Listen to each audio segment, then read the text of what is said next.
pushing buttons trying to figure out where we're at. So, intermission screen. I think this might be the best way to present Metroid, just from a visual standpoint. But hello, I'm Trisky109. I'm going to sit on this couch and I'm going to play Metroid Dread for the next probably 2 hours. We're going to see how far I can go. Couple things to know about this game. First and foremost, I've already finished it. That's right, I beat the game. Okay, so I have finished it once on normal. Took me almost 15, 16 hours to do it, which was kind of aggravating. And then I did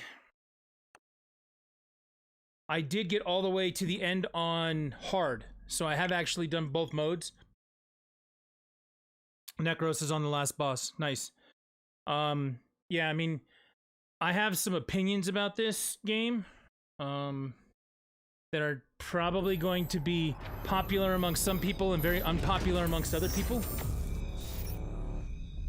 But we're gonna do it. I can't see the game audio. Can you tell me if the game audio is okay or if I should turn it down?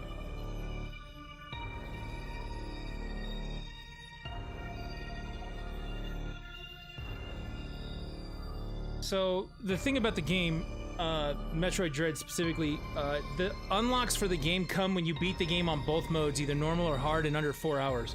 I have not gotten to the point where I can beat it under 4 hours. I've not gotten to beat it in under 10 hours. I certainly cannot beat it 100% in 10 hours, and for what it's worth, both times I played it on normal and hard, I did get 100% of the items. So I have seen everything that there is to see in this game. Which is one of my first complaints about this game, was the instant that I finished it, and this is the same, I have this same complaint about this with Samus Returns. When I finished Samus Returns, I had no desire to play it anymore. Like, I had gotten 100% of everything in every zone, I had seen all that there was to see. They're like, here's a hard mode, and I went, I actually forced myself to sit down and start playing it on hard mode. I didn't feel like a draw to go right back to it and play again. When I play Super Metroid, the instant I finish it, I think to myself, okay, I'm gonna go back and do it again because I could do it better. I could do it faster. I could do whatever. Every time I thought about doing that with this game, and I feel the same way with Samus Returns, I do not feel the need to sit down and burn through those games. I already did them 100%. Like, it doesn't pull me in like that, like the other games do. So that's a criticism I have for both games. My second criticism of this game, I don't know, and I can say these now because Lich Lord Necros is watching. He's on the last boss. You know, I was talking with this friend of mine today. I specifically didn't want to say anything about Super Metroid, Metroid Dread for the first week. I have a friend who, he turns to me and asks me, you know, questions about games. Is this game worth it? Is this game good? Is that sort of thing? And he tends to amplify whatever I say. So if I say, no, fuck this game sucks, he's like, yeah, fuck this game, and he won't give it a good shot. He won't give it a decent shot. Now, compared to other Metroid games, this is actually one of my least favorite Metroid games. But much like Skyward Sword, poster on the wall, much like Skyward Sword, look, I'd rather play a bad Zelda game than no Zelda game. You know what I mean? I'd rather play a bad Metroid game than no Metroid game. So take what I'm saying as somebody who is very familiar with the franchise, who is very good at the other games, and is just looking for a place for this game, and it eludes me. My second criticism comes from a place of that. I don't know why they think that because you have 12 buttons or 16 buttons on a controller, you have to use them all in the most jagged combination of shit I have ever seen in a game, but this game does that. Like, trying to switch between missiles and grapple beam and keep it all in your head while you're doing that stuff. Dude, the old game had 6 buttons. 8 buttons if you count start and select. It had 8 buttons. That was good enough for me. Like, this need to make all of the buttons do all of the things, I struggle with that. I will tell you that this game has so many different power-ups in it, I forgot half of them. You will watch me as I play through this tonight. You will watch me not use the dash move or the phantom move, like when you go invisible. You will not see me use those power-ups very often because most of the time I don't even remember that I have them. Like, for them giving you these abilities throughout the game, they forgot to give you up front Morph Ball and Bomb. The first 2 things you get in every Metroid game ever, you don't get until like a third of the way through the game. It's way too far into it. You're just feeling weird, like it feels weird because of stuff like that. So I have several gripes with the controller. way too many buttons to use for things that they're doing. They probably did it in the best way they could, but there's way too many buttons to use. My other problem with the controller is why the fuck in 2021 can I not use the cross pad instead of the joystick for my movement and what it is that I'm doing? Samus Returns had that same problem. I have the same issue with that. Let me use the goddamn cross pad. Another thing that I did was I actually got really mad at Nintendo for this. So I went out here into the settings, and you go in here and you go to the controllers and sensors, and you change the button mapping. The only thing in this game that you cannot change is the cross pad. I can change these buttons to be like other buttons, but I cannot replace the L stick with the cross pad.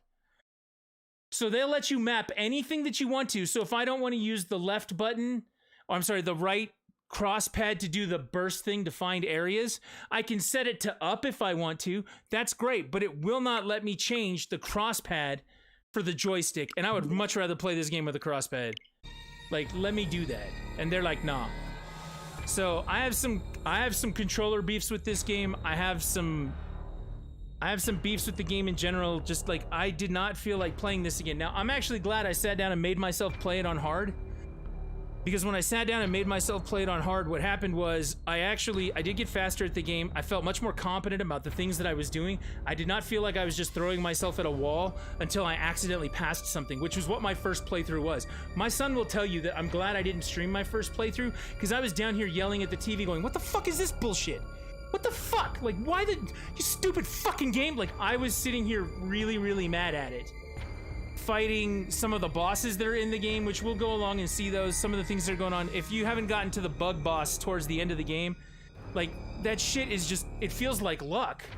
Like, I was able to do it on the hard mode, but it just feels like luck. It just feels like they're making things 3 phases, 4 phases, infinitely more complicated because they just need to make it infinitely more complicated, which is a problem with Mercury Steam, not necessarily a problem with Metroid. Mercury Steam is well known for ruining Castlevania games. For those of you who haven't played the PS3, Xbox 360, PC versions of Lords of Shadow, and then the 3DS version of the Lords of Shadow HD one that they did, that's what they're known for making. They also made Jericho on the Xbox 360 like 15, 20 years ago. So Mercury Steam, you know, some of this lies at their feet for whatever's going on. I know they're trying to do something new, and it is something new. It is still something that is good. And I did enjoy my playthrough, but I swear to God, man, I spent so much time being lost and being angry the first time through it. So I'm actually really glad I didn't play it on stream. We're going to delete this save 3, and we are going to... We're going to start down here. We're going to play it on normal. We're just going to cruise, and I'm going to get through this. My other major concern about this game is I don't know, based on the struggles that I had with it, how casual people play this game. I have no fucking idea. Like, if you're trying to get people into Metroid for the first time ever, this is not the game I would hand them. Metroid, a virulent floating organism that drained energy from its prey through physical contact. Metroids were originally created by the Chozo and named after their work for Ultimate Warrior. Their word for Ultimate Warrior. Their value as a bioweapon sparked several crises, and as a result, all traces of them have been eliminated. They are now extinct. That's Metroid 2 and 3. Samus goes through and eradicates them all. And in 4 as well. X-Parasite, a gelatinous parasitic organism indigenous to the planet SR-388. It could absorb the DNA of its host, living or dead, and replicate its form. When infecting a living host, it could even access the host's memories. X-Parasites were driven not by emotion, but by an instinctive need to replicate and spread to increasingly stronger hosts. Their inability to be controlled marked them as even more dangerous than their sole predator, the Metroids. Like the Metroids, they are believed extinct. Let's do it, Samus. Samus eradicated the Metroids. Samus got infected by the X-Parasites. We're basically watching the story of 2 and 4 in a basic cutscene up front. This is when she was infected by the X-Parasite, and she had to have her suit cut off her. With no Metroid surviving on SR-388, it became infested with the X-horrifying parasites capable of imitating any living being. Unaware of this, I set foot on the planet, got infected, and almost died.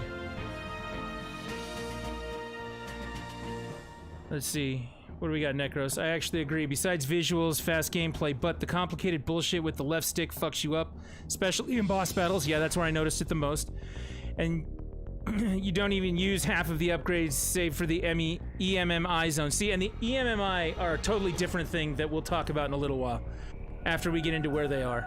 The only thing that saved me was a vaccine created from the Metroid DNA, which also left me uniquely able to oppose the X. This ability was tested immediately when I went to a biological space laboratory, the BSL, research station to investigate a distress signal.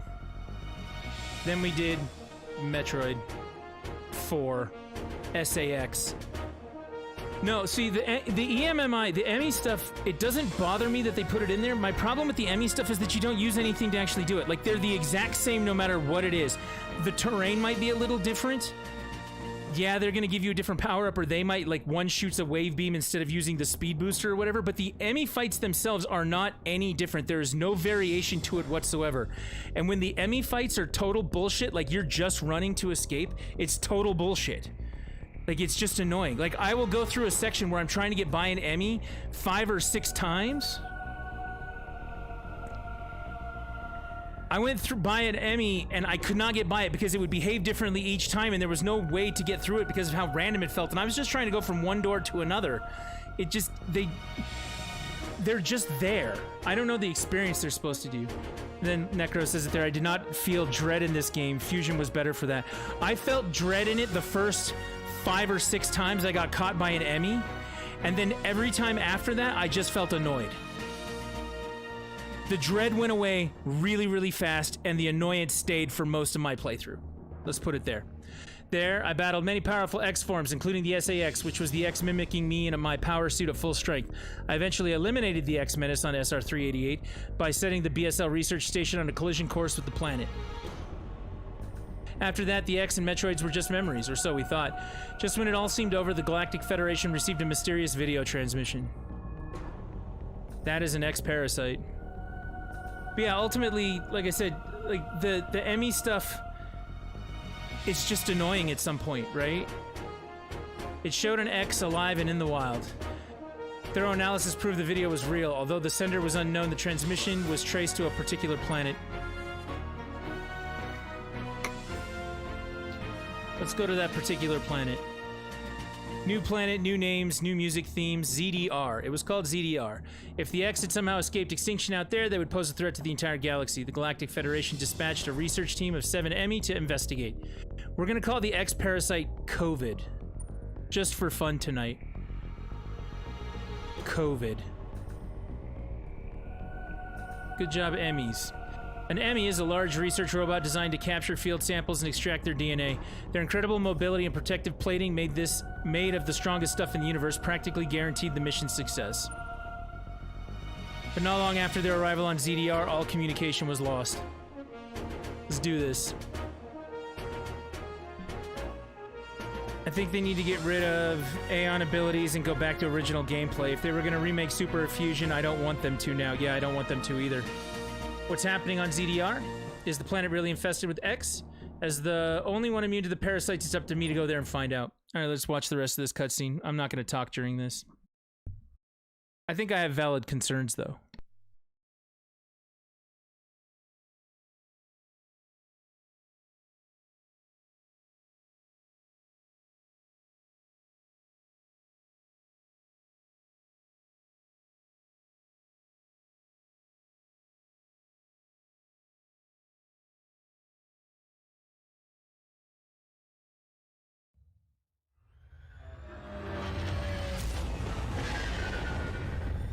I do like the fact she's in the ship from Fusion.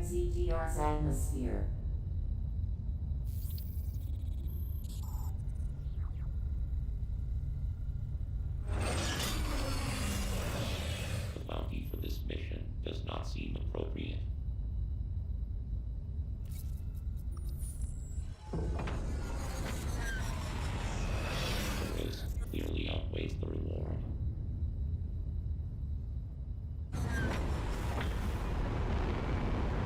Treat our lost assets with care, lady.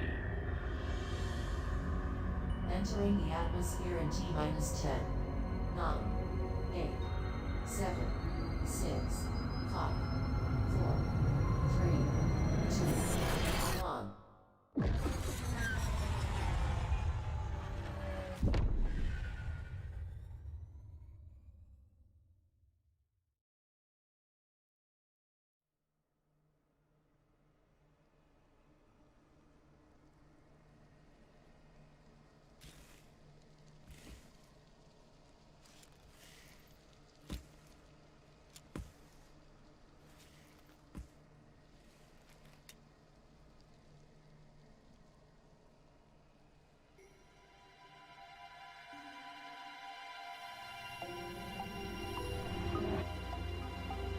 That elevator leads to the depths of an underground facility. Signal quality is likely to be low. Remote communication remains trouble. Try to connect to the facility's network when you reach the bottom. That way, gaining contact. Many objectives, lady.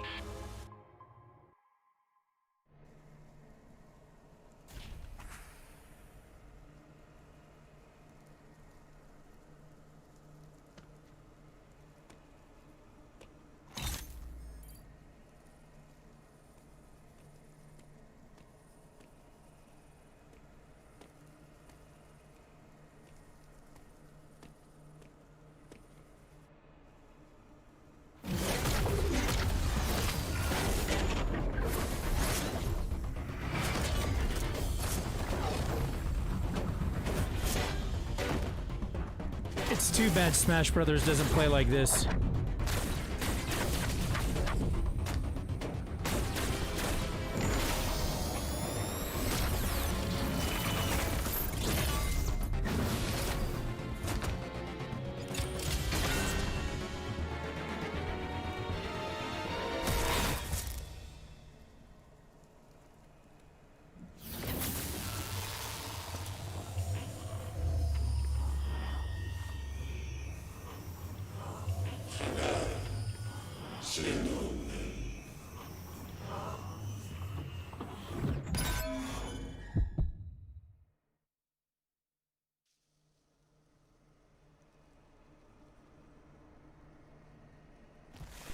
And as the case, you wake up with nothing.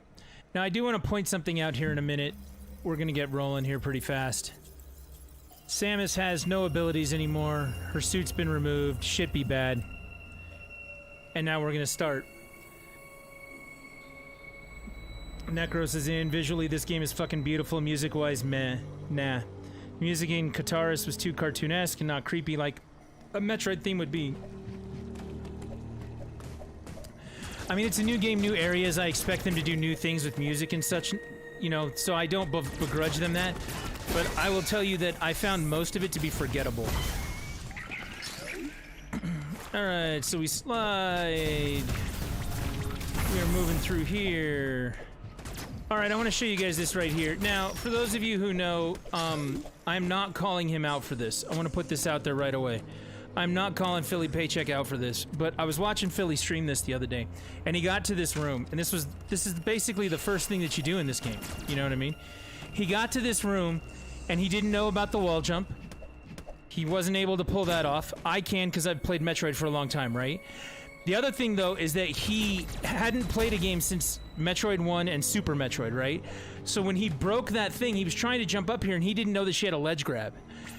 And I kind of feel like this is indicative of two problems. Number one, I do not understand how a casual player who doesn't know those things about the original Metroid game wouldn't struggle with this game.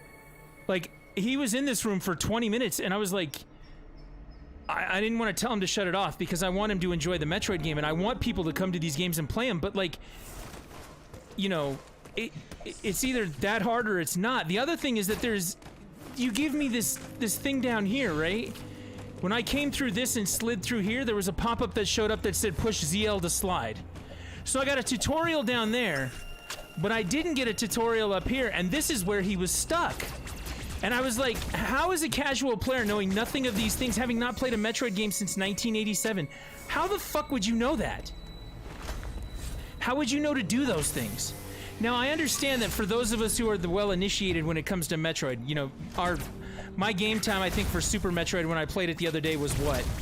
I beat it in like 2.5 hours or 3 hours or something like that, you know? For the initiated, I can totally understand. I'm supposed to know that. But if this is your first Metroid game, they haven't made one in 20 fucking years. If this is your first, that's aggravating as shit. And they do not do a good job of making this game casual friendly. It really bugs me at different points in this game. I'll call them out as we go through it too. So, you've accessed a network station. Well done, Samus. I have reviewed your vital signs and video log from the data you uploaded. I've run a full analysis, but I cannot account for why you lost consciousness. My readings indicate dramatic physical changes in you. Whatever caused these changes seems to have stripped you of most abilities. You might call it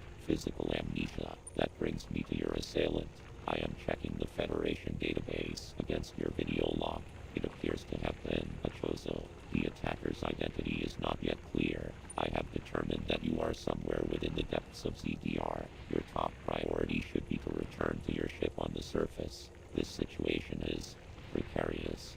Trust your instincts as you navigate upward. This planet appears to consist of multiple areas. Shuttles, elevators, and other modes of transport connect them. Keep an eye out for ways to reach the surface. The ship's location is marked on your global map. Check it for yourself. You may encounter pockets of low temperature. Your Metroid DNA renders you vulnerable to such environments. Spending time in cold areas will be harmful to you. There are many such cold areas scattered underground. Do not enter them with your basic power suit. One final thing. Underground interference is preventing radio transmissions. Check in with me at any network stations you find. Alright. We're here, we're saved, we're gonna start rolling through this. If I get stuck, because I have played this before and I have seen what there is to see and figured it out on my own or whatever, I've already done that. If I get stuck and you want to, point out which way I need to go, you're all welcome to backseat this. I don't give a shit at this point. So now we're getting a tutorial on how to do the counter move. But we don't get a tutorial on the ledge grab. And this one actually feels a lot more intuitive to me than the ledge grab. Like, if you just sat and mashed the buttons for a few minutes, you figured this one out on your own.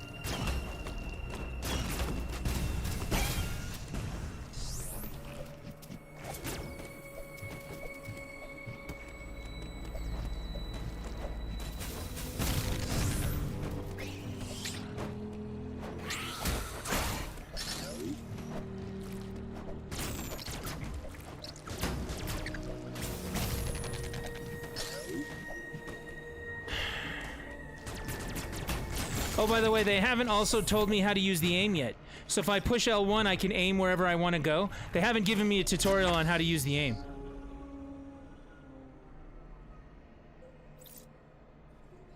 If an area on the map is blinking, it indicates that a hidden item is there. That's great. We'll get a hidden item. There was never a point where it was shoot the red thing and it explodes. You know what I mean? Like, we get a tutorial for some and not for others. Like, it really bugs me, the inconsistency of that. Here's your Emmy tutorial. We're gonna learn all about the Emmys now.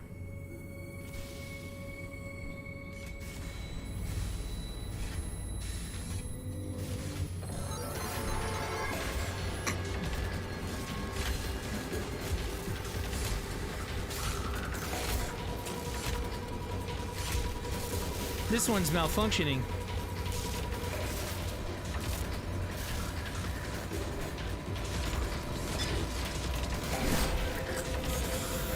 An enemy's attack can be countered by pressing X at the exact moment of the flash. However, its timing is extremely difficult to gauge, making this a desperate maneuver.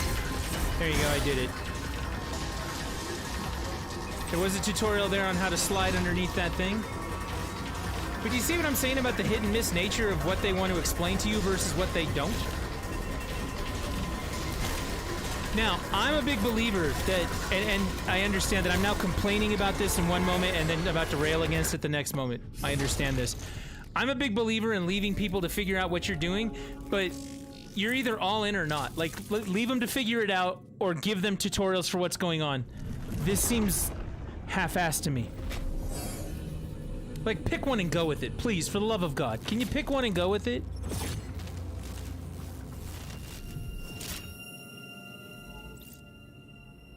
Okay, the energy from the central unit transformed the arm cannon into the Omega cannon.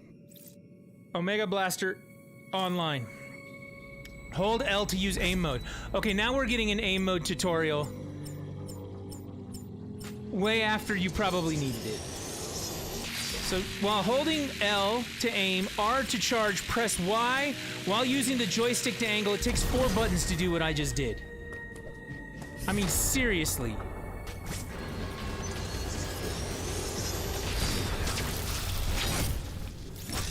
Now, something else that I noticed when I was watching Philly play.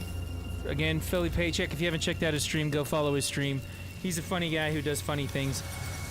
I don't know if I have a shout-out command in chat to put those sorts of things out there. I don't know if... I don't think I do, but... Philly said, why can't I have that blaster all the time? Like, they don't explain where the power comes from. They don't explain what it is. It's only used to kill the Emmys, just like what you saw. And his question was, why can't I have that all the time? And I agreed with him. I'm like, well, the logic of what's going on would indicate, well, you got it once, why can't you just keep it? Or get it more often, or do anything else with it other than just fight Emmys. And this game's like, yeah, you know, we're not even gonna tell you any of that stuff. There was this eyeball thing, you touched it, Omega Power Online. You're like, okay. What does that mean?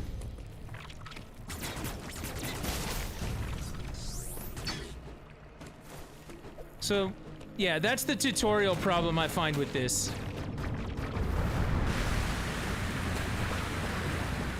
And again, it all adds to the original statement that I made. The original statement was... Those are Emmy doors, by the way. We'll explain those in a second. My original statement was, I can understand how a casual player would freak the fuck out and throw this game against the wall after about an hour and a half. I could totally understand that and see it. Alright, so what that Emmy door is right there is if you are being chased by one of those robotic Emmys and you come out this door, it can only operate inside this area that you see right now.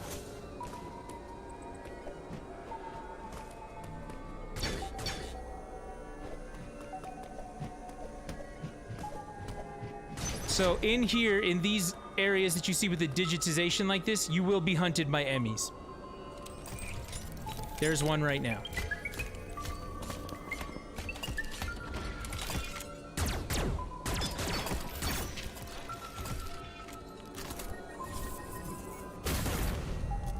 Remember at the beginning how they say that you can't really hurt these things? It's because you can't really hurt these things. It's gonna chase me now.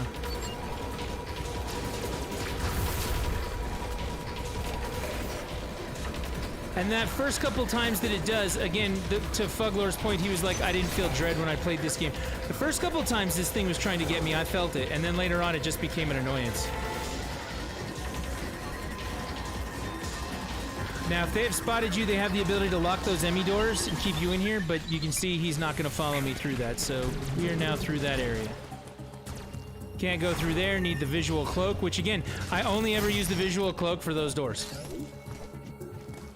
It could be why I struggled with some of the Emmy areas, because even when I used the visual cloak, the game was like, nah, and it would still tag me anyway.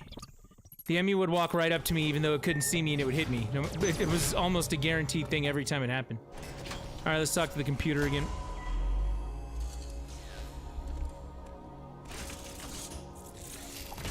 Uploading data. Both Emmy you encountered were clearly trying to capture you. They may have been hacked. If so, it's reasonable to assume all Emmy will be hostile. Emmy send out a pulse to detect vibrations in the air within a certain range. Essentially, they can hear you. Upon detecting vibrations, an Emmy enters surveillance mode to track their source. Stay out of its line of sight when this happens. Otherwise, the danger to you increases dramatically. Ugh.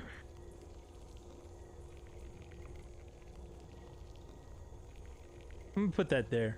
We'll try that. Is that better? You can see me now? An Emmy that has seen you will begin pursuit.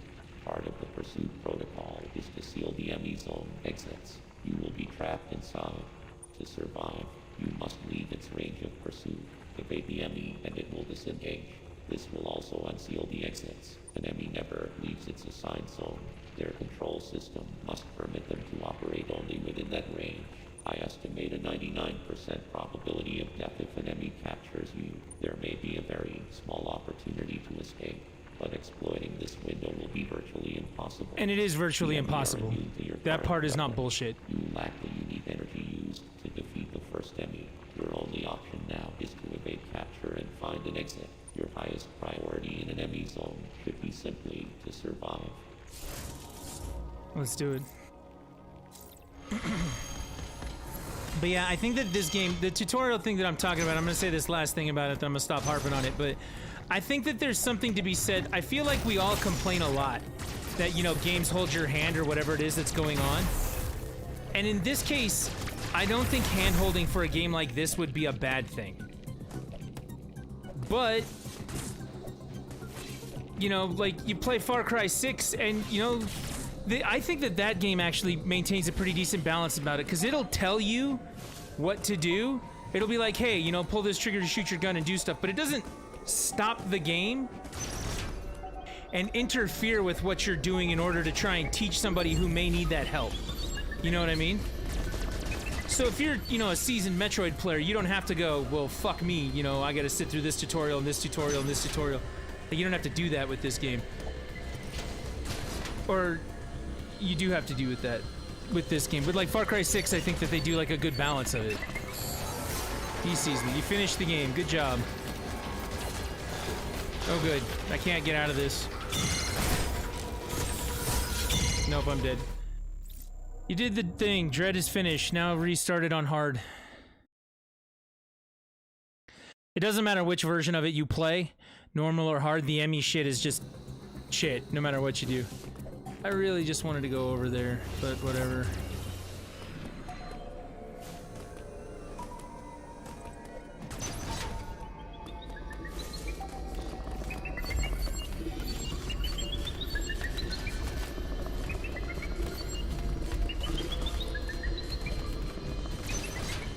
You seriously don't get the morph ball until so late in this game.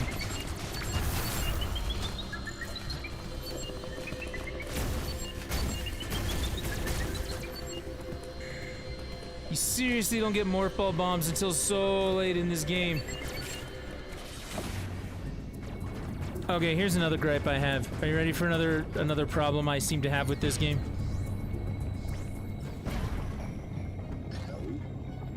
This is the part when you say, lay it on me, Big Trisket. I go, okay, let me lay it on you.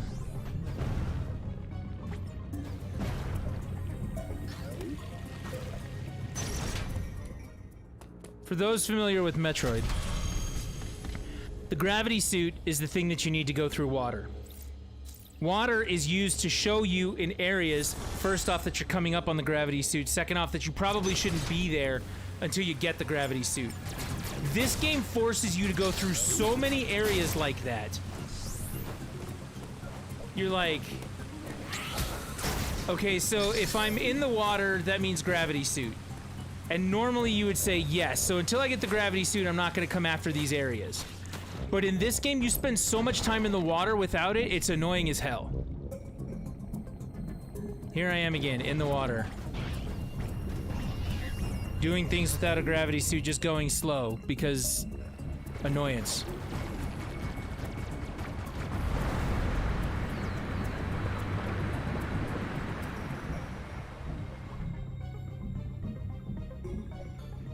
I find that aspect of the level design to be irritating as hell for most of this game.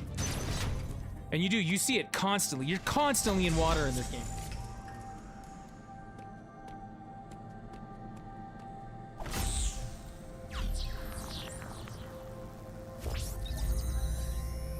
That's supposed to be, well, in the old games, I can't say what anything's supposed to be anymore. That's me just being, you know, a hard-nosed asshole about the old days or whatever, but ultimately, there's a part of you that goes, okay, so it's a deterrent for something else. And then you go, okay, apparently not. We're just gonna continue to do this.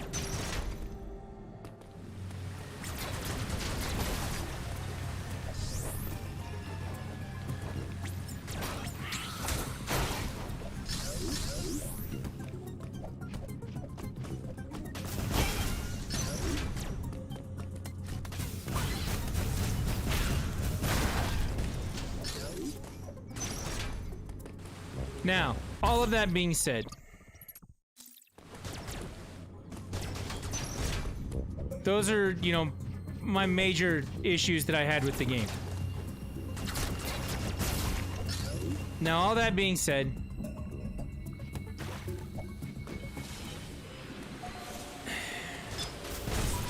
I had much more fun playing it the second time than I did the first time.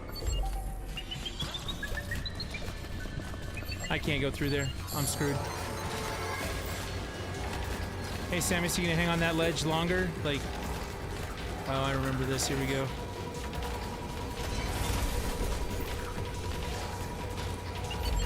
Come on, buddy. Where you at? Come from the top. Nope, you're coming from the bottom.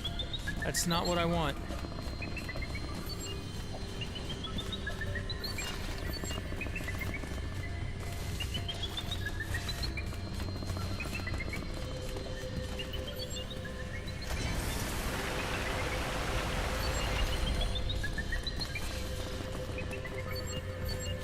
We didn't actually get that done. Great.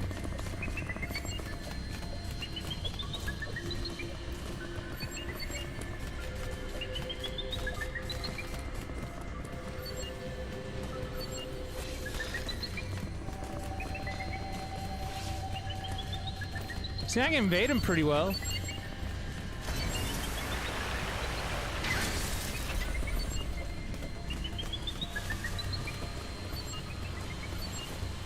That was the whole point there. I was trying to raise that so that I could get to the other piece. Or I could raise that so I could go through that. Look, there's just a pool of water here to just irritate you. I'm in the water again.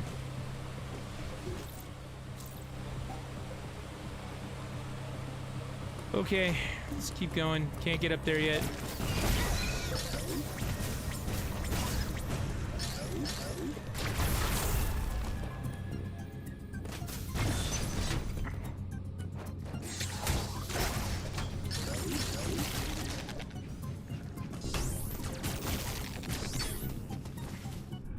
Charge beam. How are we doing so far? Are we making good time?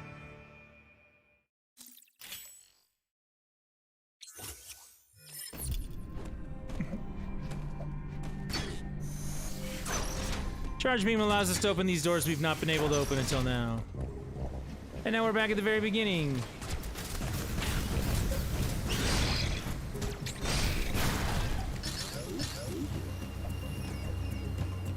There are story-based aspects I hate about this game that I can't say without spoiling it. No, I understand that.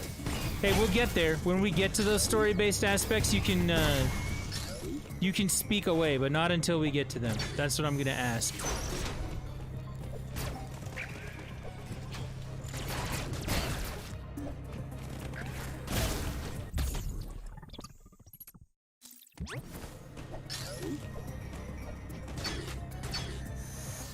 Another thing that I want to point out about this game, and the reason why I didn't want to talk about this game, besides the fact that, you know, my friend, you know, if I say something sucks, then, you know, he amplifies that and what's going on. Now that Necros has finished the game, he can either back me up on this or, you know, deny it, I don't know.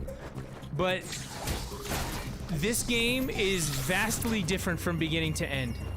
I saw somebody make a comment that said, I'm really glad that this game isn't like Samus Returns where it relies so heavily on the counters and the melee stuff. And I was like, when I saw him make that comment, I went, clearly you haven't played to the end of the game. Because there are some spots where the counter is not just the most important thing you can do, but the only thing you can do. So, you know, get used to it, because it sucks to have to deal with that. Like, he was so happy that he didn't have to do that, I'm like, man. By the time he gets to the end of that section, he's not going to be very happy. This game widely swings from beginning to end in its difficulty, in a lot of range of things that go on. Like, I do not think that you can experience a proper review of this game without having completed the whole thing. I've read several reviews where it is incredibly obvious that the person did not finish it.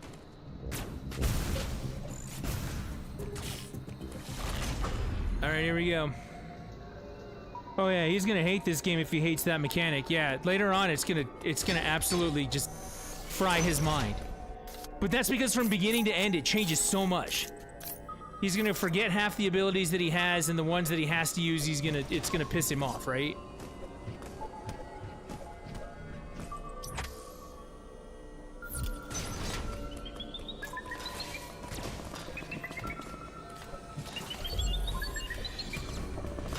Hi there. Hey, look, he wasn't even looking for me that time. I just happened to jump into him. Morning, Scotsman.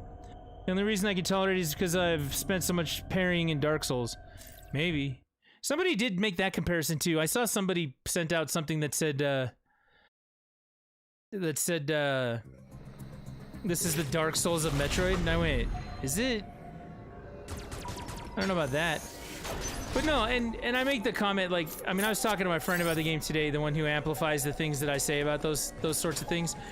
And I was making jokes about this last week when Facebook went down. But like, if Facebook's not up, how is somebody gonna tell you what to think about something, you know? And I feel like that's a big problem with these things, like, especially in the case of Metroid. The reason why I have not played it in a week on stream, even though I said this is something I wanted to do, like, this game is my jam. Whether you know it or not, this game is 100% my jam. And, like, after playing it for about an hour and a half, it was like, okay, like, if you're gonna sit down and have the perseverance to get through this game, that is amazing and good for you, and I am very happy for you. However, you need to sit down and have that perseverance. Like, if somebody else is telling you what to like and what to think, and you don't have the ability to sit down and overcome the adversity that is this game, because this game has a lot of fucking adversity in it. You'll see it when I get to some of the boss fights. Like, I'll probably get them done 1 or 2 tries, but I will tell you, there were 2 or 3 boss fights in this game that took me 10 or 11 tries to do. One, I think, actually took me like 15 or 20. Like, I just sat there and threw myself up against the boss over and over and over again, praying that I could get it done. And the answer to that was, nah. This just sucks at a certain point. I was really frustrated with it. Like I said, my first playthrough involved me yelling at this game a lot. So, somebody, like I said, I could watch a review or I could read a review and I could tell exactly where they were in the game and how they didn't actually finish it to write their review. And that made me sad in a lot of ways, but I didn't want to talk about it until everybody had, you know, time to play through it. And the only person I knew 2 people who were playing it. One was my friend, and he was far enough and neck deep into it that he wasn't giving up on it no matter what. So at this point, me talking about it for him doesn't matter. And then the other one was Necros, Lichlord Necros, finished the game just now. I knew he was at the end of it, so I can talk about it now without, you know, the frustration level. My son, I think, beat it too, so I beat it. So I got it on Thursday night. I played it for a little while that night. I played it on Friday. My son's birthday was on Saturday, and I actually beat it on Saturday. For those of you that don't know, my son, he's 18 now. I have an 18-year-old.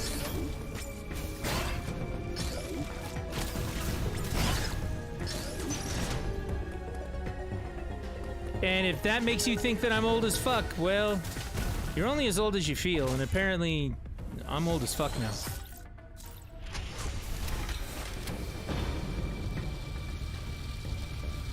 So there, that's my impressions of Metroid. We got all that out of the way. I'm gonna keep cruising through this game because cruising through this game is something I can do. How was his birthday? For his birthday, I bought him the amiibo pack for Metroid, which actually I can show you guys right here. You guys want to see something? Let me put this down. You can see on the table right there, we actually have every... Well, let me try it this way. Hang on. You can see him there? Right there on the edge. So this is the new Samus amiibo. This is the new Emmy amiibo. That's what he got for his birthday.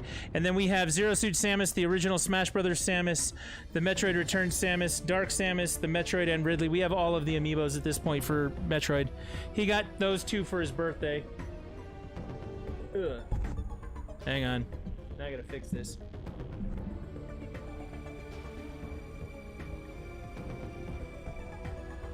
We're gonna go with that. Those are pretty awesome. I can show you what they do in the game. Like, we can start out with that right now because it's nice. Let me show you. We go in here, we go to Amiibo. We put Samus, the new Samus, on here. And right out the gate, it gives you an extra energy tank. And the second one is the Emmy. We put the Emmy on here, and I've got 10 more missiles automatically. So you can see my life up there. I now have 2 energy tanks instead of 1.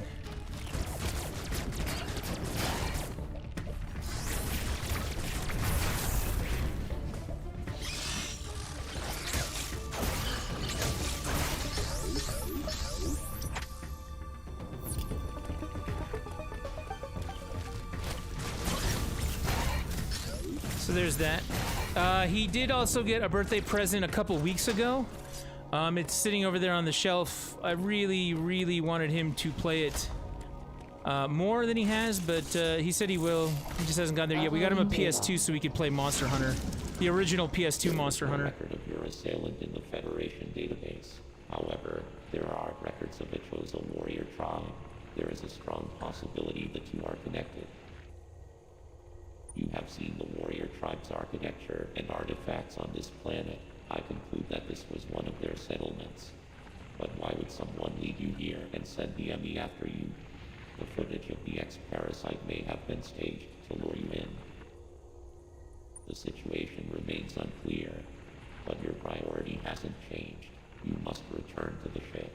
You have activated the magma supply system that has restored power to the closed thermal doors. Seek them out to proceed. Continue to search for the unique energy you employed against the first. Because we switched that thermal, we can actually take them on now. This energy is limited. There are I'm tired of listening to him already. Sorry. He said that go find the energy, take out an Emmy, that energy is very limited, and, you know, be smart. Shop as smart. That's basically what he said.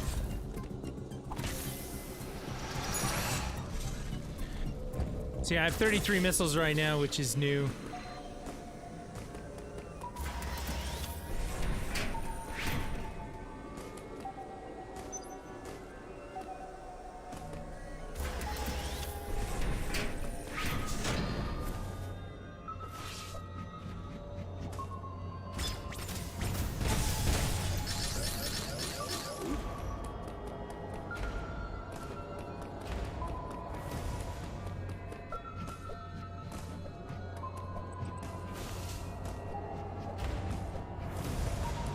Alright, let's get cruising.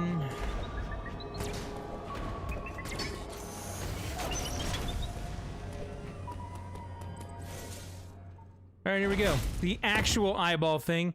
The last one was dead, so this one we actually have to fight, and you will have to fight them from here forward.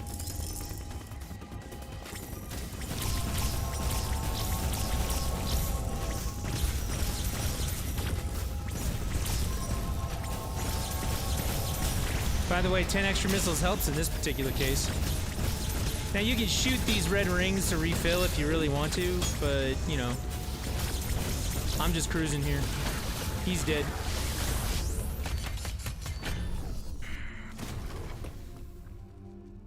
I touched it, therefore I am powerful. Whatever. The way that the ME stuff works does not change. You run away from it till you get the power, then you take the power, and you fight it. The only difference is that in this case you have to machine gun the first plate off, then charge up and smack it. Because the last one was broken, we didn't have to do that. This one, however, is not broken, so we have to do that.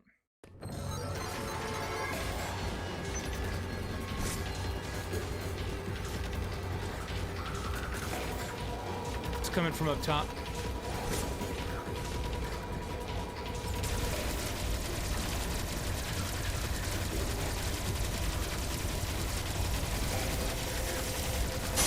Okay, so it's broken. Can I charge it in time?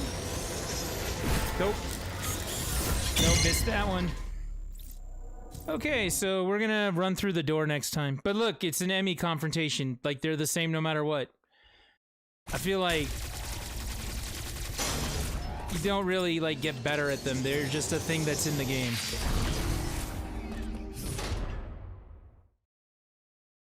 Now watch, this time the ME is gonna come from behind. It's gonna come through this door. Nope, it's coming from up top again. I had them come both ways. Like, it's just random how they behave.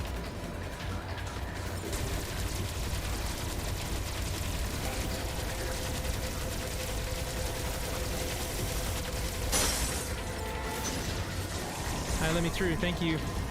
Now we can run all the way down this hallway and we can smack him here. We got plenty of space. And we're done. That's the morph ball ability. Because Samus can just touch things and through osmosis drain their power.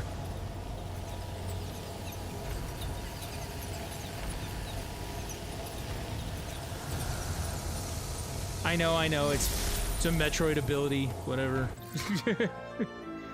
Spider Magnet, not Morph Ball. I was wrong. See, Morph Ball and Bomb. How do we not have the first two things you get in a Metroid game? But here we are. Spider Magnet. Oh, can I just tell you, having to jump around like this to clear out spaces on the map drives me nuts. I didn't ever think I was OCD until I wanted to all of a sudden clear out, you know, the map.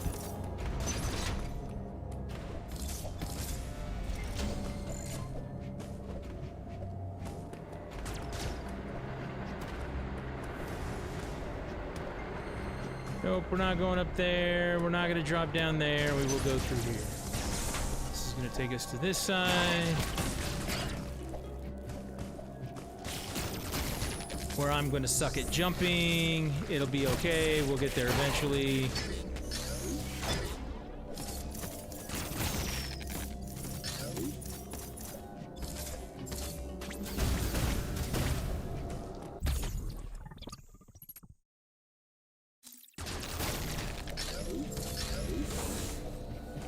And now we're out.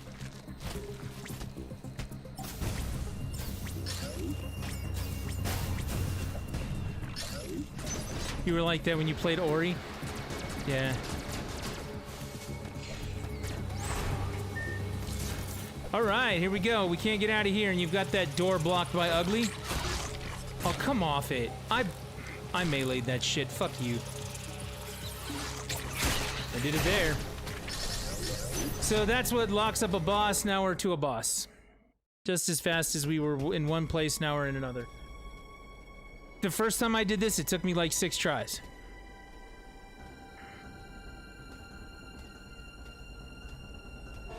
I know I'm playing through it. I don't want to call it fast, because I know it's not really that fast, but we are playing through the game quickly. It's not going to give us a chance to talk about a lot of stuff, because we want to watch the cutscenes and do stuff.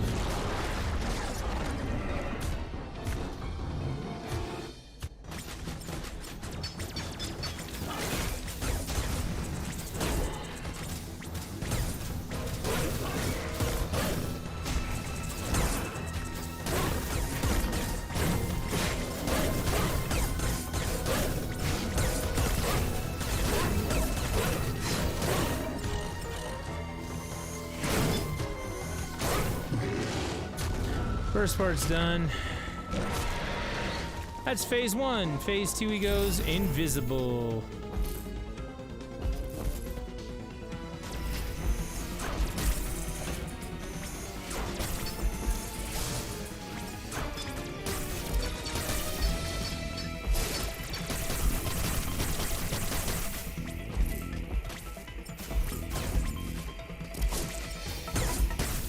There's phase 2.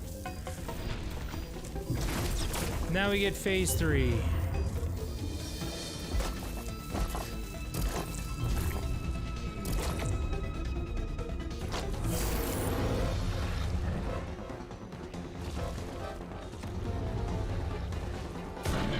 We slide under, and then we melee!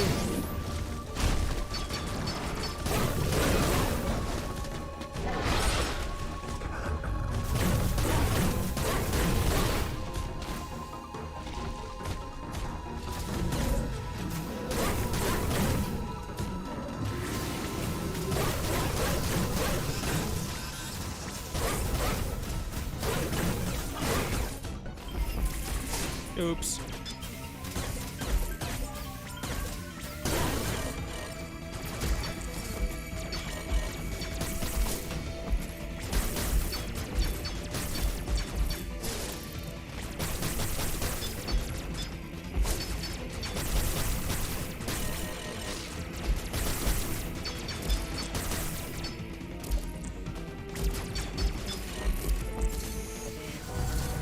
Oh, I gotta go under.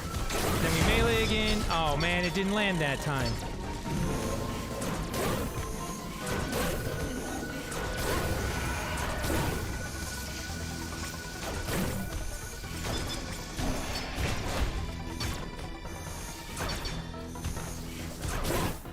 It's done.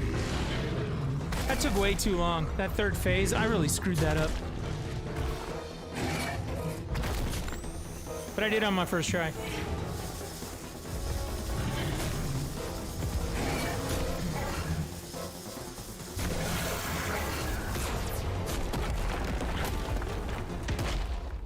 Did the game just do this thing to you and now it gets to punch you? Is that what just happened? Did it just do this thing and then you looked at it and you didn't do this fast enough and now it's gonna punch you?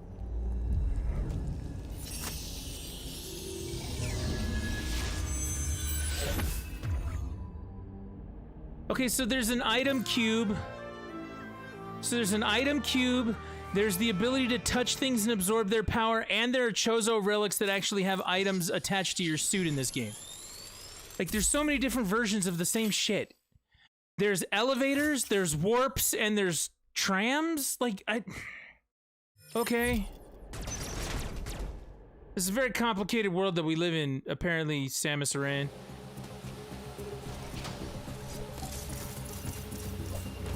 Now we can cloak ourselves, and by cloaking ourselves we can walk through these doors,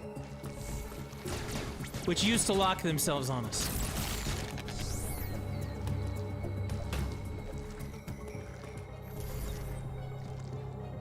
Pretty much, yeah. Now we can just go back quickly. How nice. There was another door down below, and I don't know. You can use this to hide from the Emmys, but it doesn't do... I mean, it does an okay job. Like I said, I would hide and then hang on the ledge over there, and the thing would crawl up that ledge anyway. Oh yeah, I can't go over here. My bad. Taking longer than I need to. Because I'm still learning how to play this game.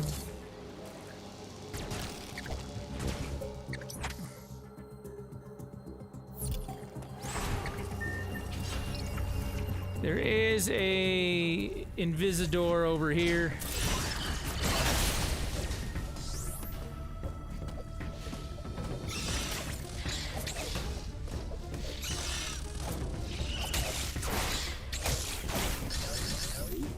Alright, so while we're going over to this other Invisidor, you guys can help me out with something.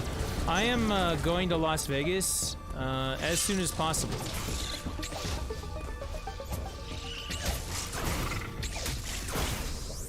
Some of you may know, some of you may not. It is my home. It's where I grew up. And it has always felt like home to me, and sometimes I just need to get the fuck out of where I am and go there. The plan originally was to stay for like a week while my kids were on vacation, but both of my kids have now bailed out on going. Because, you know, going with Dad to Las Vegas apparently is not fun. I'm not sure what's going on with that, but... So I'm going by myself to get away and clear my head and whatever else was going on, and maybe I'll be happy, I'm not sure. But I'm gonna go down there and get those refills and get some map percentage, because why not? So I'm still trying to figure out what I'm gonna take with me when I go to Vegas.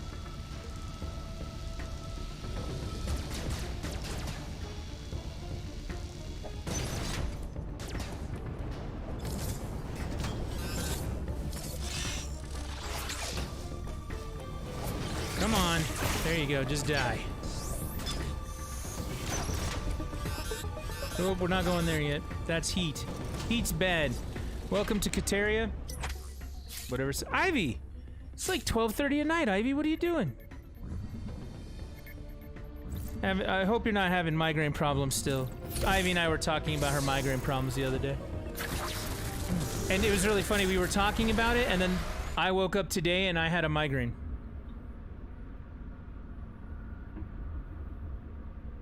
And I'm not one of those people that believe that because you talk about it, something happens. It's not anybody's fault. Couldn't sleep? I understand. But yeah, I'm going to Vegas this weekend, and I'm debating about whether or not I want to dismantle my entire computer and try and stream down there, or do stream things maybe offline, like figure out some stuff, or just take my Switch with me and play something. Oh, I do want to share with you guys, I do have Diablo 2 Resurrected on the Switch. I picked that up today. I apparently have to pay back that money eventually. I have to find a way to pay that money back. But I did pick it up. I tried to be moral. I tried to be principled. I tried to do my best, and I got it anyway because I'm weak. It's because I'm weak. But now we have a new Forever game that we can play. And I got it on the Switch specifically because I will get it on the PC eventually as well. But I got it on the Switch because I actually want to see what it controls like on the Switch. It's probably going to drive me bonkers, and I'm going to laugh.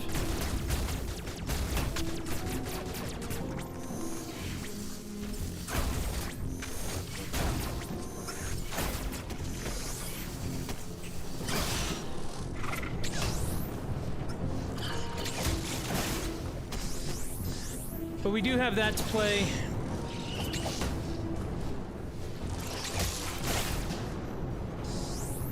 I'm glad that you got rid of your headache, Ivy. That's a very good thing. Here, we can look at it here. I didn't reinstall Diablo 3. Something else I want to point out about Metroid, okay? So, and Fuglore, or I'm sorry, Necros, you're not Fuglore anymore. For those of you that don't know, Fuglore changed his name to Lich Lord Necros, so he's been a part of the community forever. You guys know him.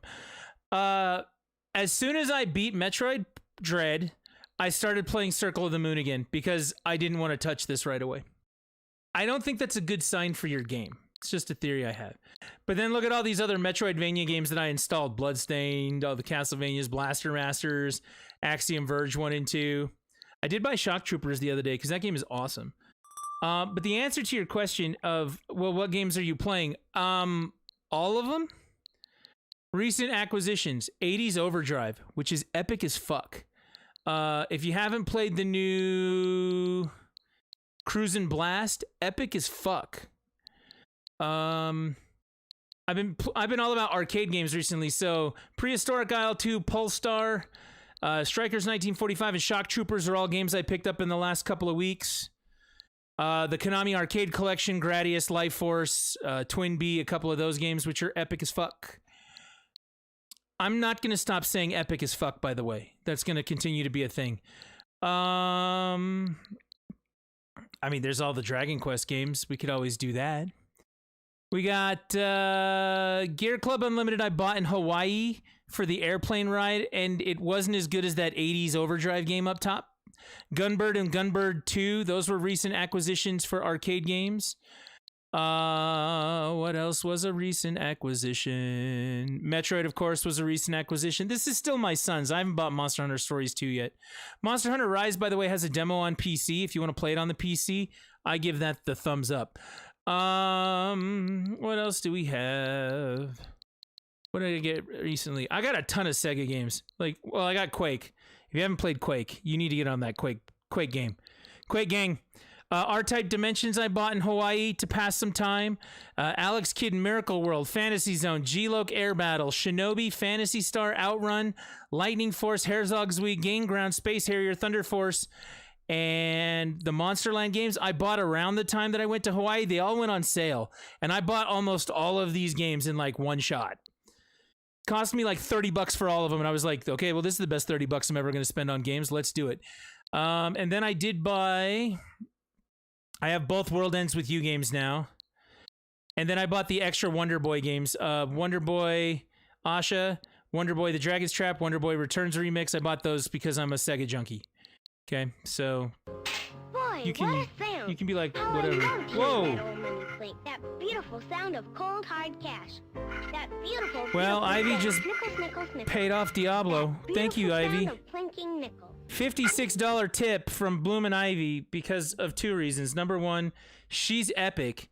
She'll never admit it, and she'll tell you to stop talking about it, but she's epic. And number two, she did the thing. Like, she's epic and she did the thing. It's one thing to be epic, and then it's another thing to back that up with action. Be an epic action. Don't just be epic. Be epic action. That's what that is right there. So yeah, I think that we could say if I just took my Switch, we got, I don't know, like 1,000 games we could play right there. So does that better answer your question about what we could play? Hey, if nothing else, that'll get me a tank of gas, and that'll get me all the way down to Vegas, so... See, I told you she was gonna say no, I'm not.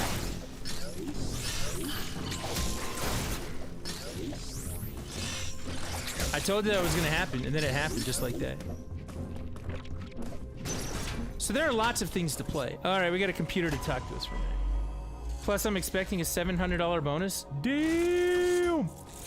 I'm not. Uploading data. I did get a bonus this year. CPR appears to be powered by thermal energy. Magma is pumped I'm from gonna the lean planet's back. interior and routed from there.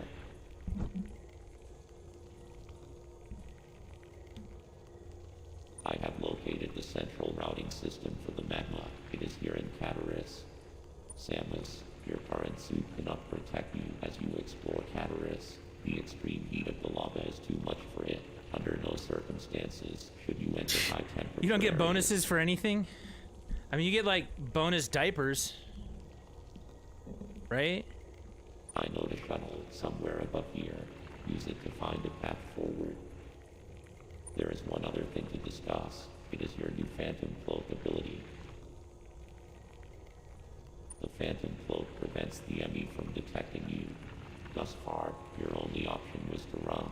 Now, bypassing them is also an option. Use this to reach your objective. I mean, we could do some IRL live streams. Only part-time now, so not a lot. Note that using the Phantom Cloak severely That sounds decreases strange. your mobility and direct contact with an enemy. That's what we'll do. We'll do results in IRL capture. streams in Vegas, and I'll be like, I'll have my little selfie stick Just be tripod aware of thing, your surroundings. and I'll be like, all right, if you donate $5 right now, I'll put it on black. Like, that's how it's gonna work.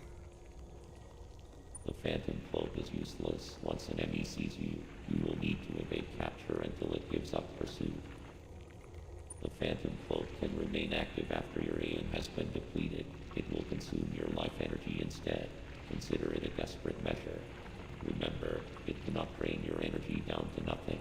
Judicious use of this technique will improve your probability of survival. Thank you, computer. My next check is gonna be taxed so much. Yeah, I hate when that happens.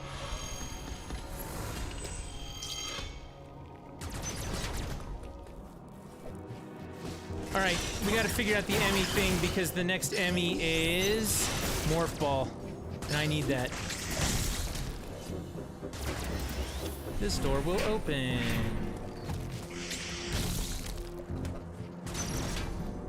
So, I know that I've been talking about all the complaints.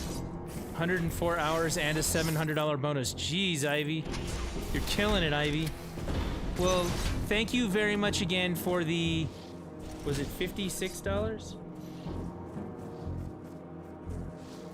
$58? $56. I appreciate the hell out of it. And you. And I'm still gonna call you Epic Action whether you want me to or not.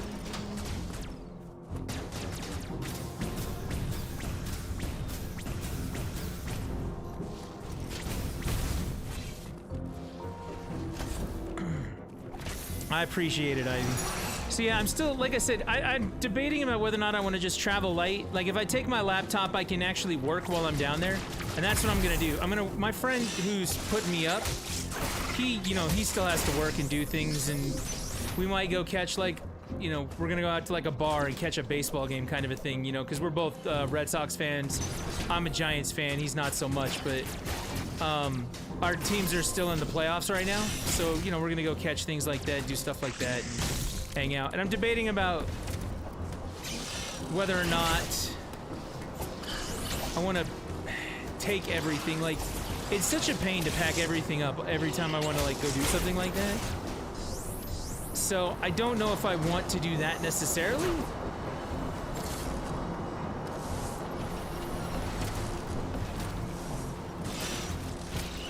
But at the same time, like, if it would be interesting and fun to do, like... I mean, the other thing about it, too, is I don't know when I'm gonna come back right now.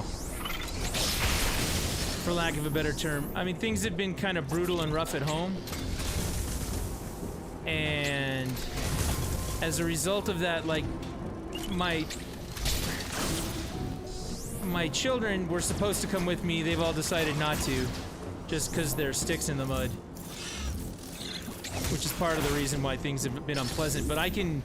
My friend wants me to stay down there forever. Like, he's like, just come back and don't go back to Utah. I'm like, oh, okay, that's probably not gonna happen. But he's like, stay as long as you want, it's all good. And I was like, okay. So, if I'm gonna be down there for longer than a week, then I want to take my stuff. You know what I mean?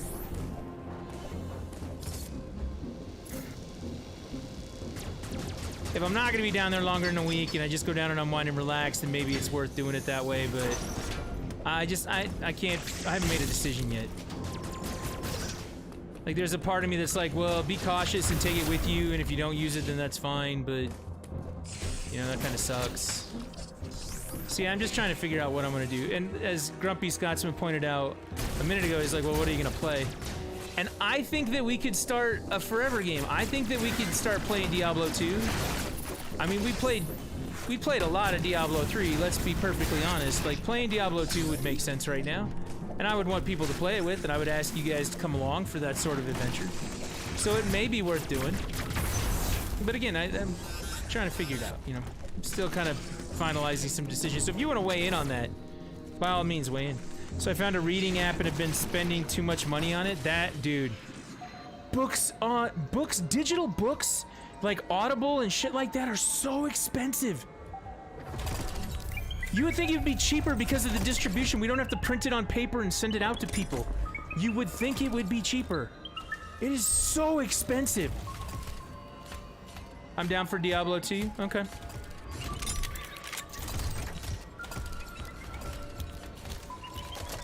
Diablo 2 is one of the games that I used to play like a junkie when I lived in Las Vegas. So being in Las Vegas and playing Diablo 2 is going to make me feel... It's going to make me feel, you know, things.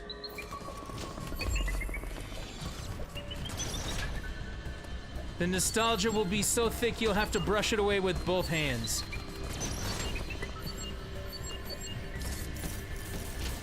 Shit, there he is. Asshole.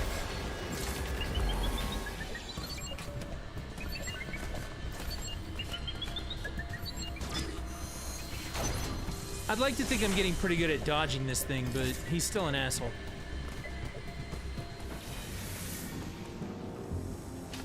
The good thing about Audible is the free books, the free book tokens you get. Yeah, if you do the subscription thing, yeah.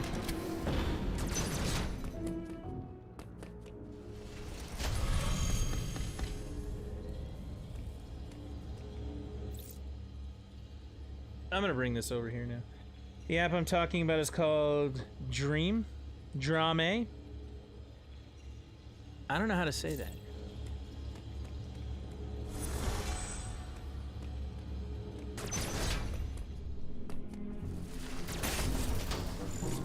Let's refill.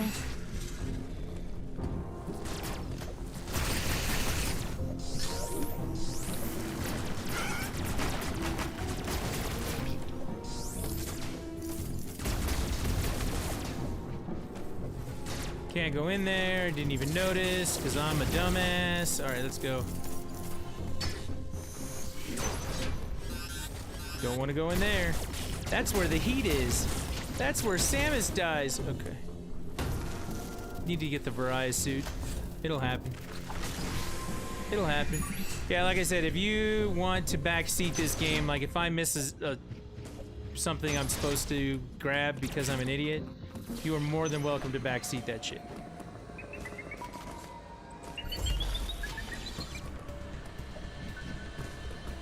We're gonna follow the thermal.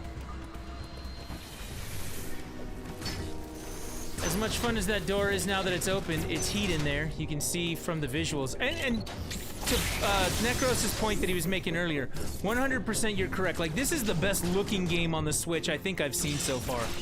Like, it really looks good, even for a 2D game. Like, it's incredible looking. The fact that I can see the heat before I go in there, like, look at it. You can see the heat coming out of that little tunnel right there. You know what I mean? Like, this game is fantastic looking. And I'm very, very happy about that. That is definitely one of the positives of this game.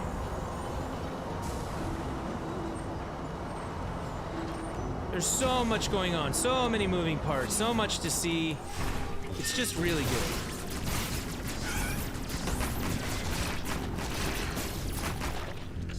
I don't know, I think we should have this debate. I know nothing of the Metroid game, so I can't weigh in, but I enjoy watching. Well, enjoy the shit out of it.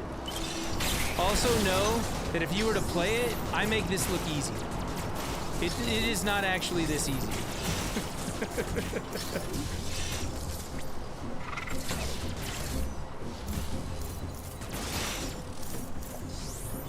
At least I feel like I make it look easy.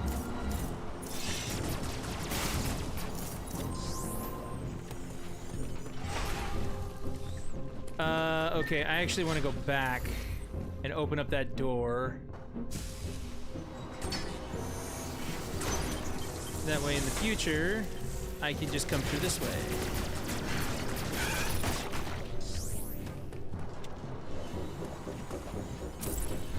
Yeah, I was actually looking at grabbing a book the other day from Audible or just a audio service. Dude, it was like 25 bucks. So I was like, you gotta be kidding me. 25 bucks for a digital book?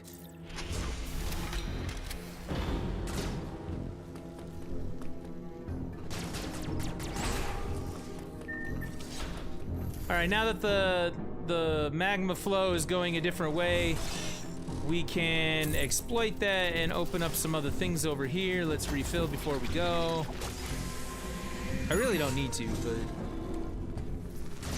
but this is something I've been saying for a long time about Metroid. Every time I play through Metroid, I've played through many of the games several times. The trick to playing a Metroid game is learning how to play a Metroid game, okay? I mean, it's a game. Yeah, it looks, you know, like it's 2D adventure. You just go through it. Everything's fine. You know, that's whatever it is. But like the process of exploration in this game, knowing that you need to bomb walls, knowing that you need to, you know, smack certain things in order to. Oh, good. Yay. Like how the game works. You need to know that more than just exploring the game. So, missiling walls and doors and trying to find hidden areas, like, there's an intuition that comes with Metroid in the long run where you get to the point where you're like, well, if it feels like... Okay, this is actually the right way. Okay.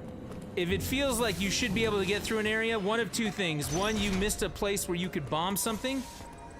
Or two, you missed a place where you haven't gotten the upgrade yet. So as a result of having not gotten the upgrade, you know, you can't get in there yet, but you will.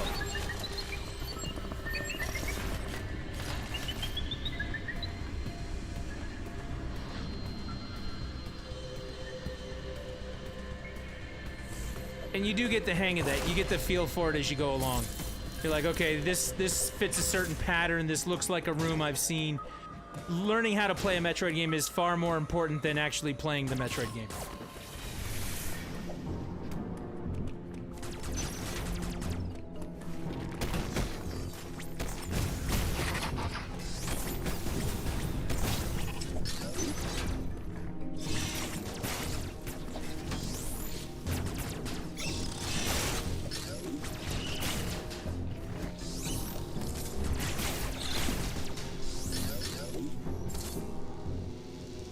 Alright, as we continue to go up.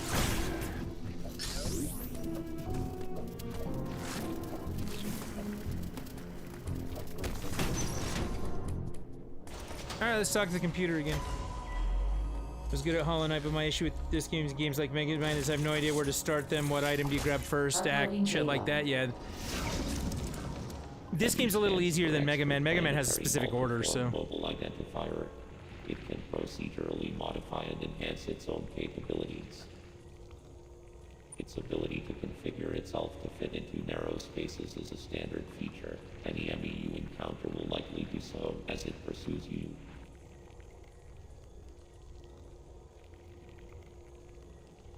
You get stuck not knowing what to do in MMO games. I think that... I don't know, it's either feast or famine. I was kind of calling that out at the beginning, like the way that they do tutorials and shit in this game.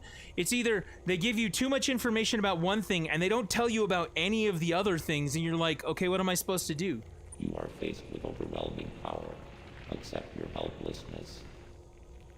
And those games also, for what it's worth, Study each like, carefully. it's a commitment thing. Like, if you're gonna play Mega Man, there's 19 Mega Man games that you have to play. You know what I mean? Like, I'm gonna commit to one, I'm gonna get good at it. Like, when I started playing this game, even when I was frustrated, and I was frustrated yelling at this game when I went through it my first time. Do not hesitate to destroy an enemy whenever you discover I know the robot's still talking, but this was not one of your I was yelling original and screaming at the game because I was frustrated with However, whatever. I see no Like, other these way to games, because they're accomplish your old goal. games, These because they're existential based on threats old cannot be games, saved. take a level of persistence and commitment that modern games don't take.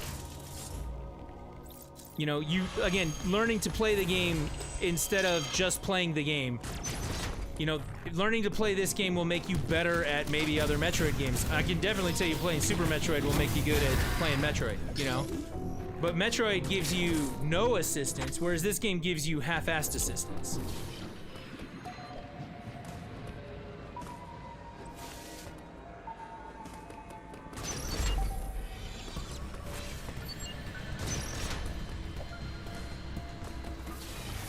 Alright, we got a map room. I really want my morph ball. Yeah, I can honestly say that being stuck, I mean, I love the internet now for this principle alone. Being stuck in a game back in the day meant you had to go get the strategy guide, you had to talk to a friend who had played it, you had to do any number of things to try and but you just had to throw yourself at it over and over and over. Now, if I get stuck, I can, you know, get on the internet and look it up and go, okay, this is what I actually need to do, I didn't do that. You know, I'm looking for this thing in an MMO, this is where I need to go to get it, if I'm looking for resources and stuff like that. You know, that's why I say these games, I'm still gonna stand behind that. Like, learning to play this game is a very different experience than just playing this game.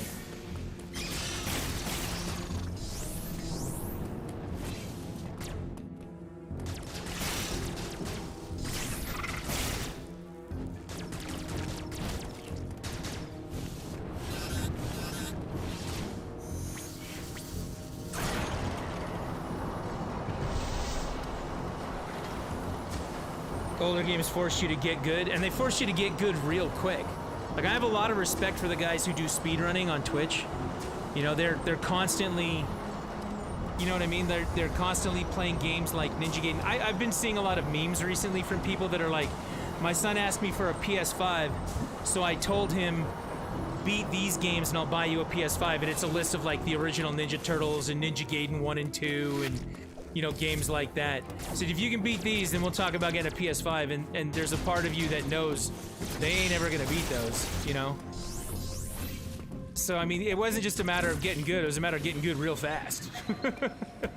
It's like, well, you either gonna learn or you're gonna die trying. There we go.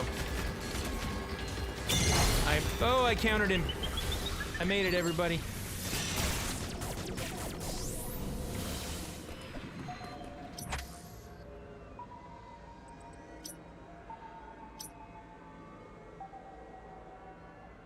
Oh, that's right, I opened up the thing down here. They just released the title for the next book in my favorite series, one in February, and they just gave the title for the new one September 2022, so you still got at least 2 more to go. I know that you said before you were trying to get them done before the last one came out, and that you were struggling with that, so hopefully you'll have that all done by the time they get that out there.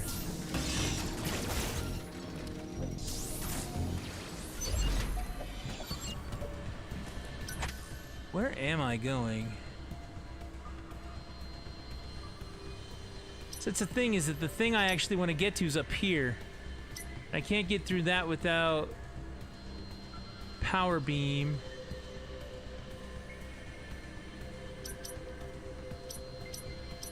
So I can't get the morph ball yet.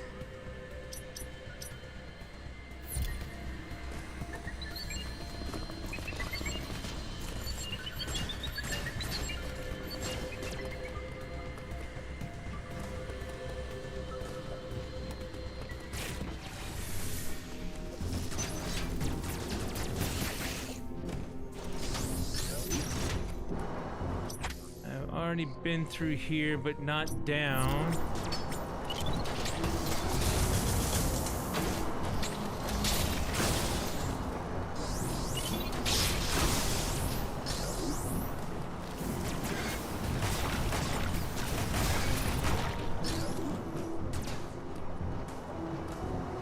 I don't want to go through there. That takes me back to an area I've already been. Charge beam opens the door here.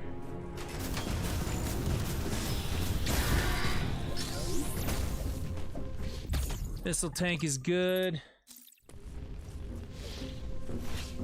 My first playthrough of a game is usually cheat, walkthrough, free to see if I can beat the game, then I go for the 100% with the walkthrough.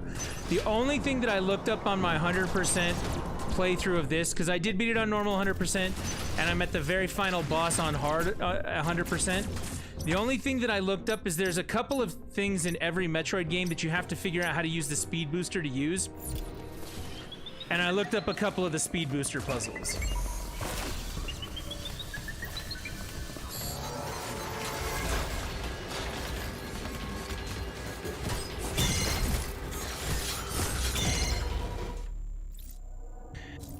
And if you've ever done a speed booster puzzle, I don't consider that cheating. When we get to him, you're gonna look at him and be like, "The fuck is this shit?" I'm gonna be like, "Yeah, this is what we do now."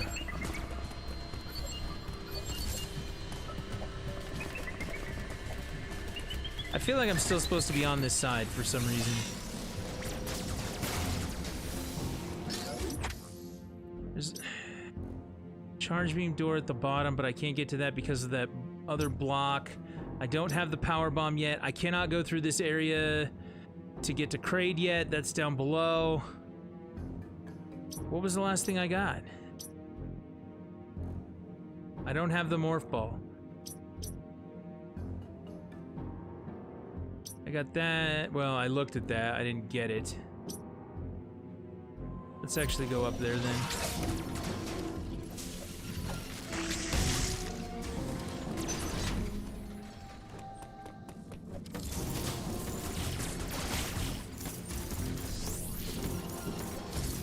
But yeah, I think that's part of the reason why I'm up streaming tonight. Partially because I was just tired of listening to everybody else talk about Metroid, and I'm like, okay, we're just gonna do this now.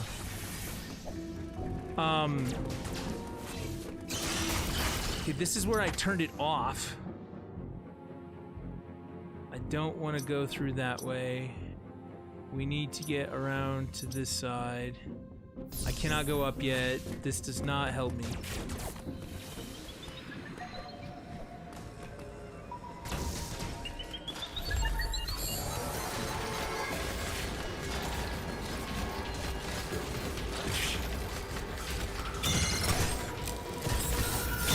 Also, when those things catch you underwater, their reaction times are different.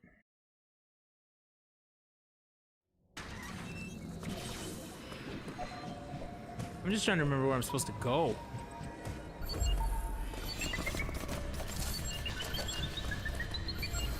Dude, look, I'm just gonna hide right here.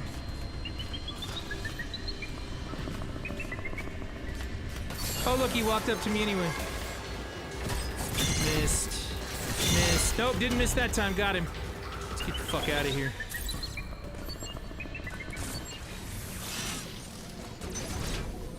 Where am I going? Can't go through the morph ball yet. Can't go through that morph ball yet. I really want to go up here. I have to have that charge beam to do it. To get that charge beam, I think I gotta go over here to the other... What is this? I don't know what the fuck that is. That's a grapple beam door. I think it's gonna be over here.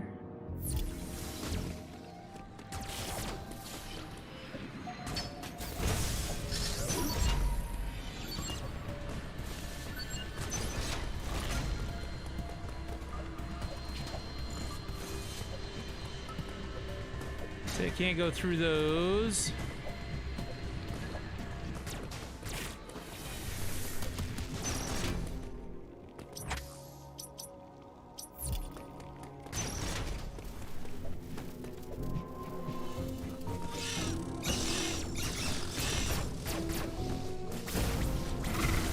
Can't bomb my way through that yet.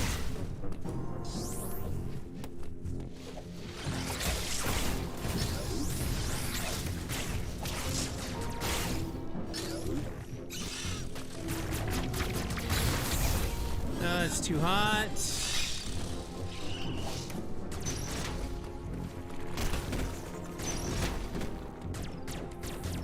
Can't go through there yet. First off, it's too hot. Second off, I don't have the morph ball. I don't get the morph ball until I kill this Emmy, and I cannot get up to where this is because I can't open that power beam door. And that power beam, I believe, is located in the next area, and I can't seem to get to that.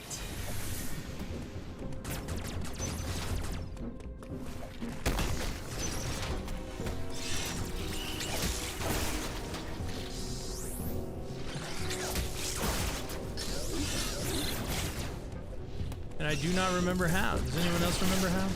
No? Okay, we'll figure it out.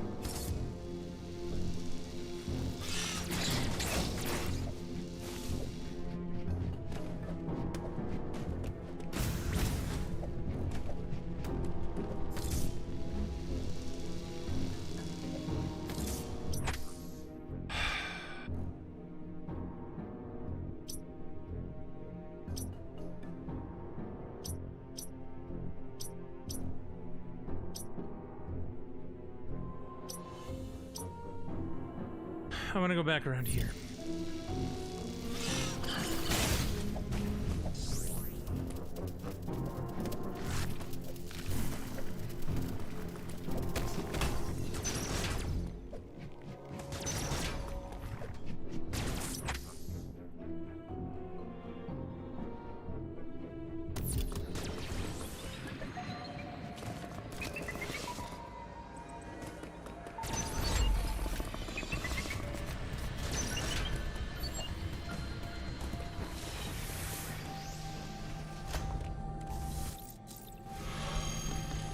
The reason I want to go back around here is because I turned this thing on. So I want to try and go around here and see what's this way.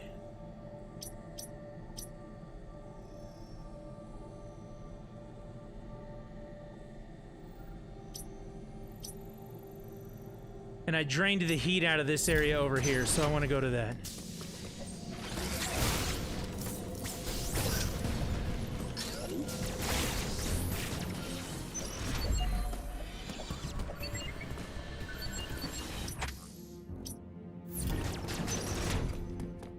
Recharge over here, which I don't really need.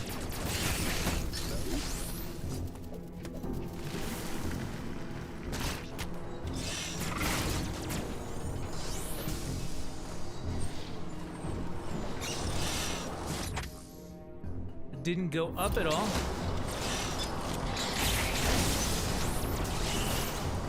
On the one side, went up on the other side, but not on the one.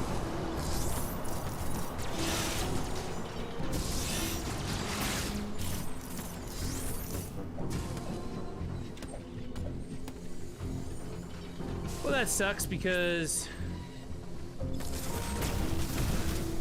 that's a hot door and it's a hot grapple door, so we can't use anything with that yet. All right, so that's not going to help us. Sensor lock door, that might help us. I don't see that being the case. We can go through those bricks now, though. We can go through those bricks because the heat's gone.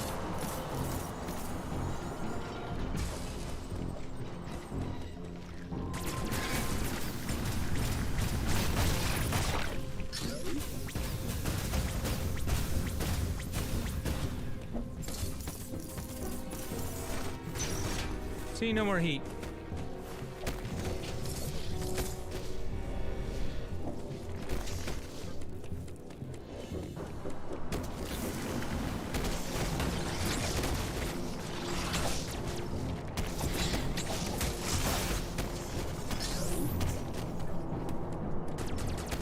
And we might get an energy tank out of it. Something else that they added to the game, that drives me crazy. Energy parts. You have to get 4 pieces of an energy tank to get one, like you have to get 4 pieces of heart in Zelda. Necros can correct me if I'm wrong, but I do not remember that ever being in another Metroid game, including Samus Returns. Okay, so now that we've gone under here, we can go through where we just pulled that. We'll need to go around to do it by going up here.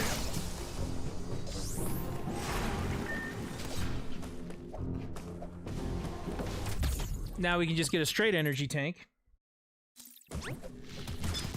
Like, what's the point of that? Why do you have some that require 4 and some that are just straight energy tanks? Alright, now we are on our way.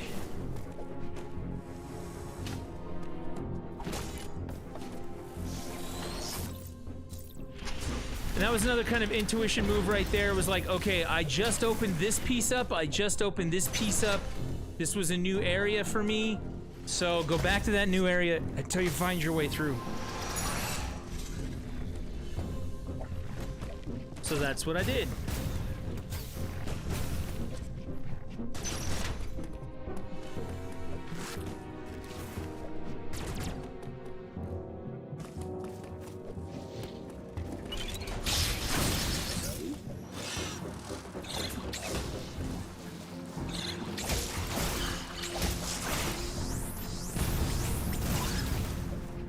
Can't go through there yet, so we'll go around.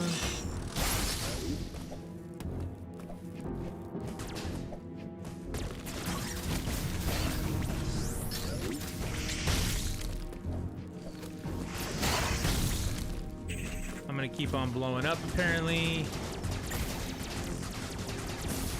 I mean, I can sit here and refill off this if I want to.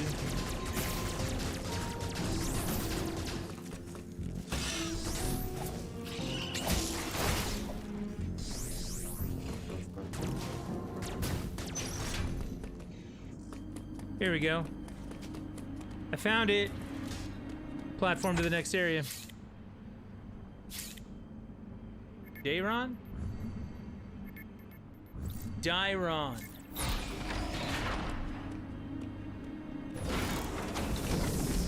This is where we're gonna get that three-way shot, the wide beam, and then we're gonna go back and we're gonna open up the place to take out the robot, get the morph ball.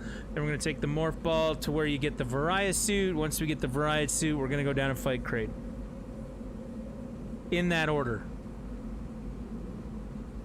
I just have to remember where the Variety suit is.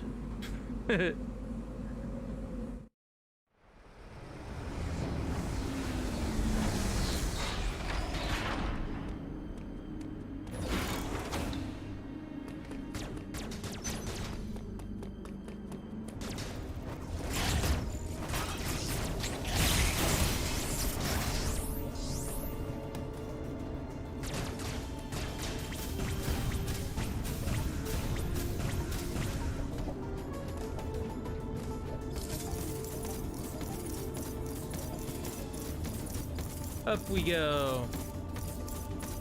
Yeah, I don't know. Those are speed booster blocks, I believe. Yep. Hi, can you expose? Thank you. So nice of you.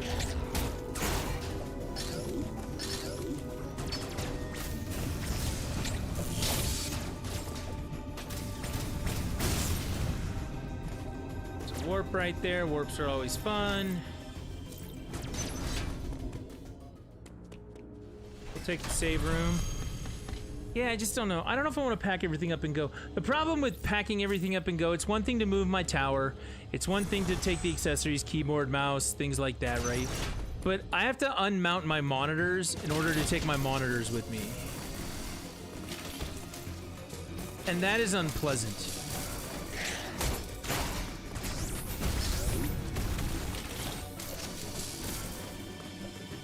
That's a grapple beam door.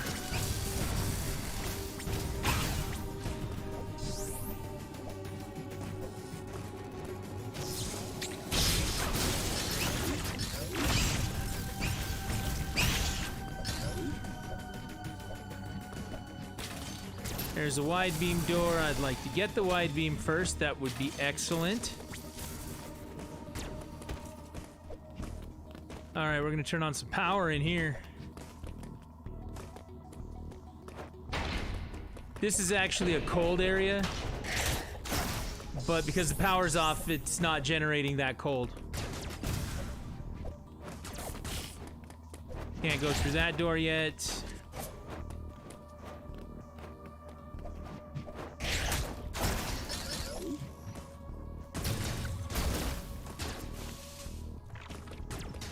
Let's turn the power back on.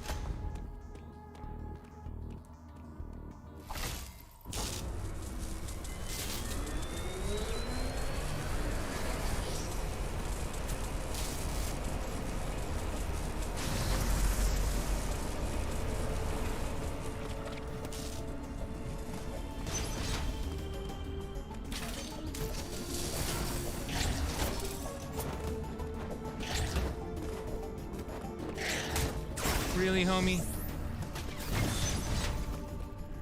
Here we go. Wide beam. Now it's time to go back and take out that Emmy, which will give us Morph Ball.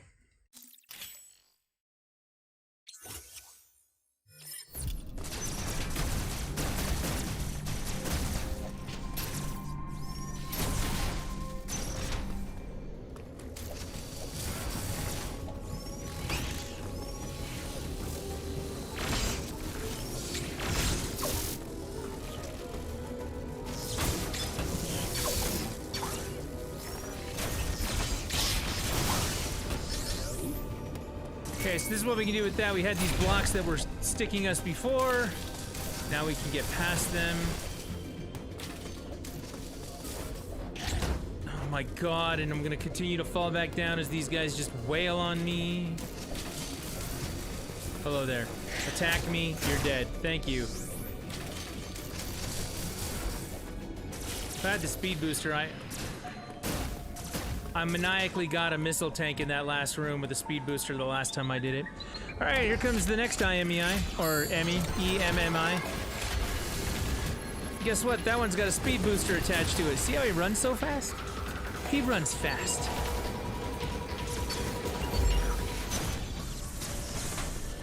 I would like his speed booster, but I'll tell you what, I'm not gonna get it for a while. Well, at least a few minutes. And now we can break that back, and we're back at the beginning. We're right next to where we came in. We're gonna take the tram back to the other area and get the Morph Ball.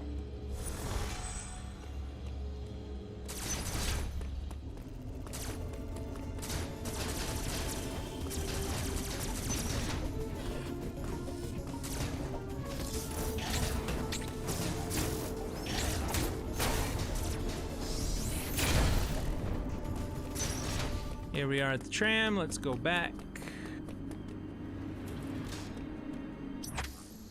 Yes, we want to go back to Cataris. Thank you.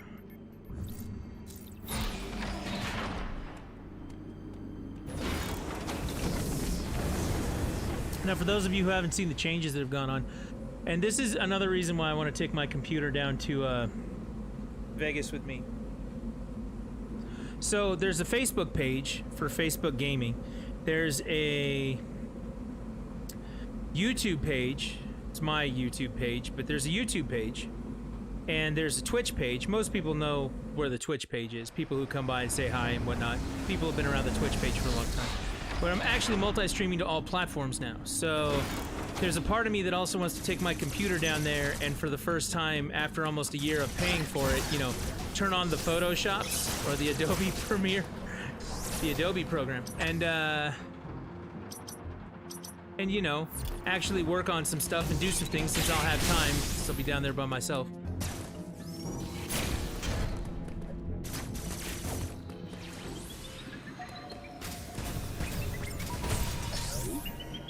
That seemed like a good reason to take the computer down there too, but nope, missed. Missed that one too. Try and start learning some stuff, you know what I mean? I think I do okay at the streaming part. I get on, I make jokes, everyone goes, ha ha, and then, you know, I play my game. Sometimes well. Sometimes not. I do okay at the stream part of it, but the other part of it, you know, like I need to put together the stuff to build, you know, whatever the Facebook page is. I need to actually do that. And I might get myself some time to do it while I'm down there.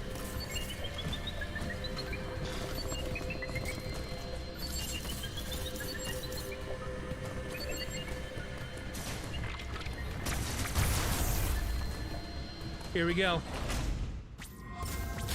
Remember this guy from before?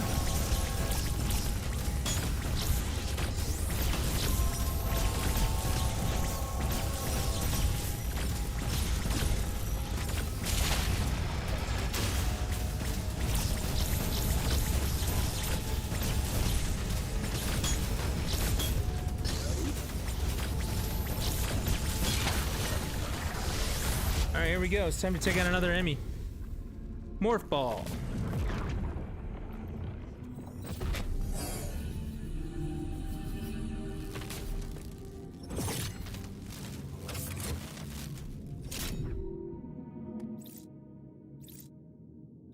Blaster's online.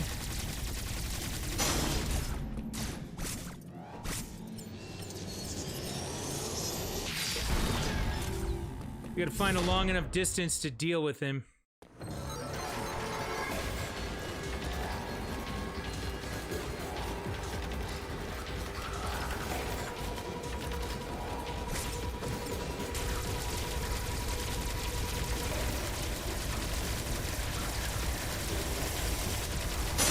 They broke his face.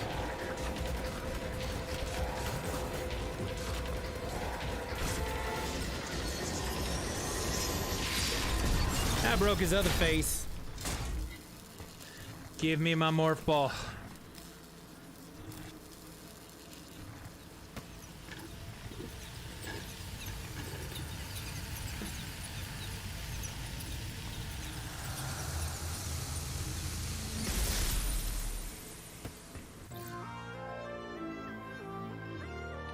Now we can get into tight spaces. We're not gonna get the bomb for a while, but we can now do the most Metroid thing in Metroid. Morph ball. There it is, morph ball.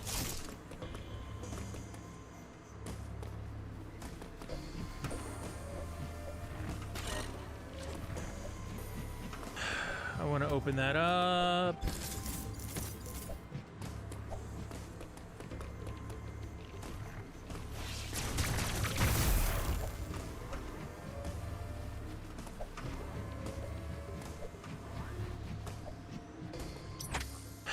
We can go through here. We can get that missile. And this is a new area past this. We've not been in here before because we did not have said morph ball. Something I really like about the morph ball in this game is that you actually get the ball jump at the same time that you get the morph ball. Now you'd think to yourself, well, this is cool. Let's go down here. We'll fight Kraid. This is Kraid's area. But if you look at that door, there's heat on the other side of it. We don't want anything to do with that yet. Gotta get the Varia suit in order to maintain the heat.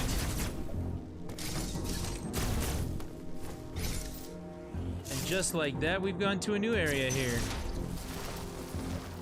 I would like that 10 missile tank right there. So look, I can get to it. And then this is the red morph. This is what Philly was looking for earlier. This red morph right here is going to take us back to get the Varia suit. So we're going to teleport here back because, you know, we've got teleports and elevators and trams. We've seen all of them so far. I'm going to use the restroom real quick. And I shall return in just a moment while she's morphing. We'll be right back.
Coming back.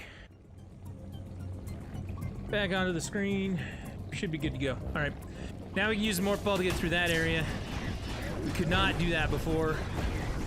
We could not get this missile tank right here, but we can now. We've definitely seen all these things and been through here. Alright, we're in Arteria. What's this? This is going to be an energy part off of morph ball. There's probably going to be some morph ball things over here, maybe. Let's go find out. Save it. We'll save it real quick. Metroid doing things. There you go. Energy tank piece. Part 204.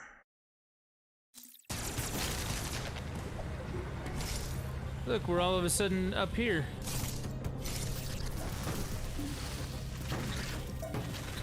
Now we don't have the bomb, but we did manage to get through all that. Look at all these morph ball sections we can do now. Oh, I hate this part. Okay, let's do it.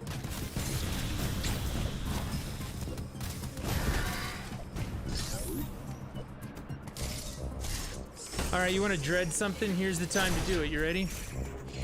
So this looks all normal and easy and good. It's hot on this side. We're not going to go through there. Alright, let's redirect the vent, and then all hell breaks loose.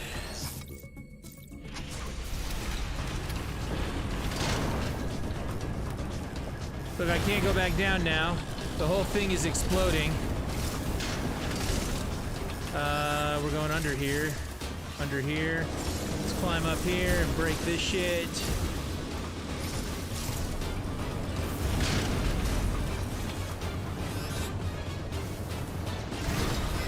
Continuing to break. We can more fall through that now. Isn't it great how everything's just broken? Alright, if I had the speed booster, this is one of those parts where the speed booster is... like, there's crazy bullshit speed booster parts. Isn't there a boss up here? I think there might be a boss up here. Alright, we got bombs. Where's that Variety suit? Never mind, that's Variety suit. Where's that bombs? Shit, I can't tell. I can't tell what I got. It's the Variety suit. Now I can handle the heat.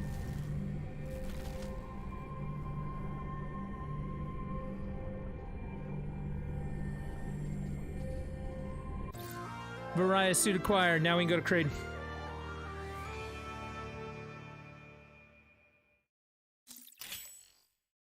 Still haven't gotten the bomb.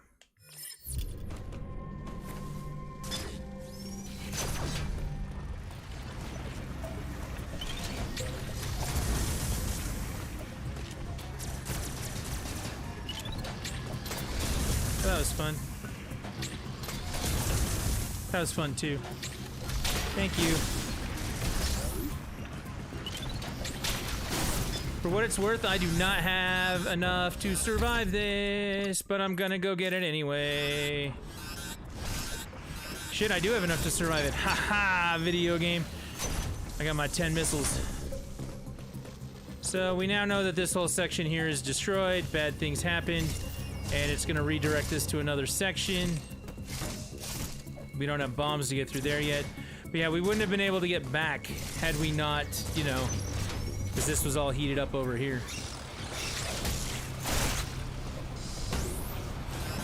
Oh, get out of there.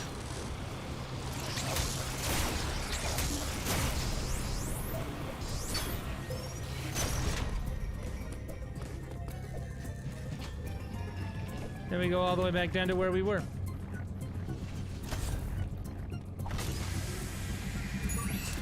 And because we made it back down to the warp, we can use this warp to get back up to where we were. And the warp to where we were takes us to... Oh, see how it's all broken now because of what was going on? It won't let you go anywhere else. When we go back to Cataris, we'll be able to fight Ridley. Yes, we're going to use the teleport. I don't know. I just got to figure out what I'm going to do.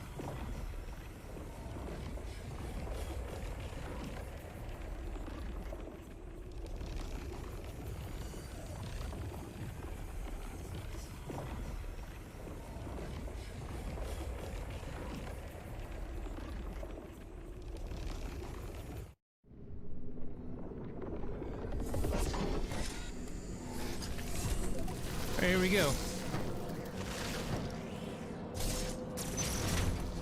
Save room in here. Totally skipped it last time.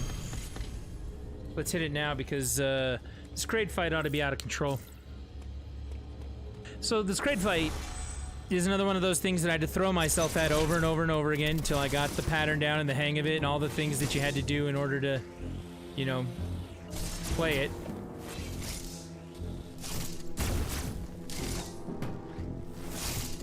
And it was frustrating, but I did it.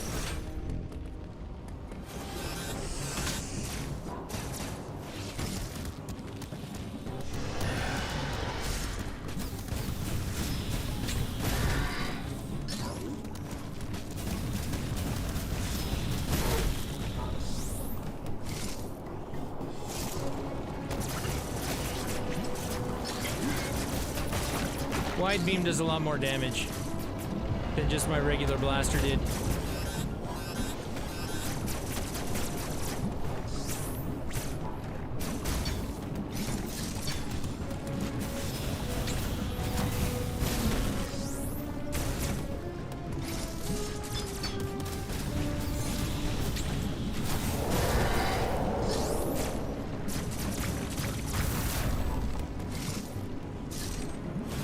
Not that way.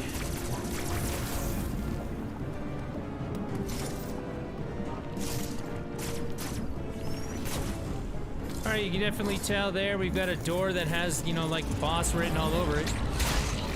We'll refill off of that. Let's go get him.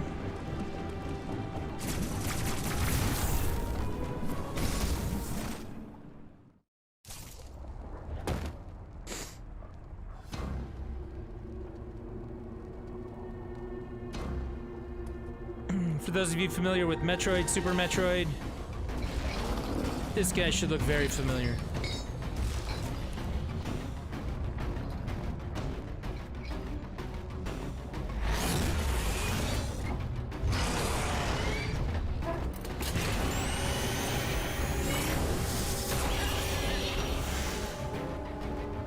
So, this fight, you shoot him in the face, and he opens up his mouth, you start ripping into his mouth, and you win.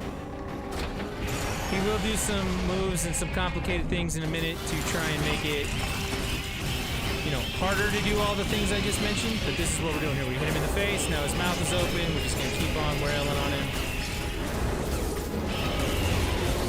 Alright, now this one sucks because you gotta get away from the fire on that.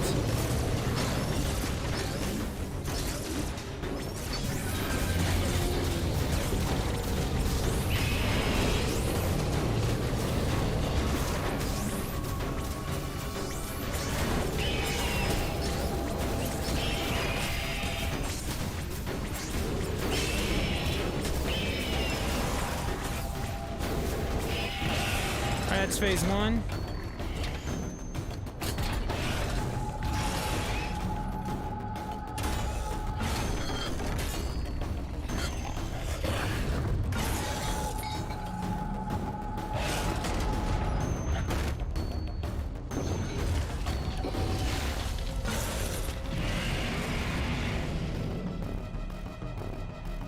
They highlight the thing that you need to know.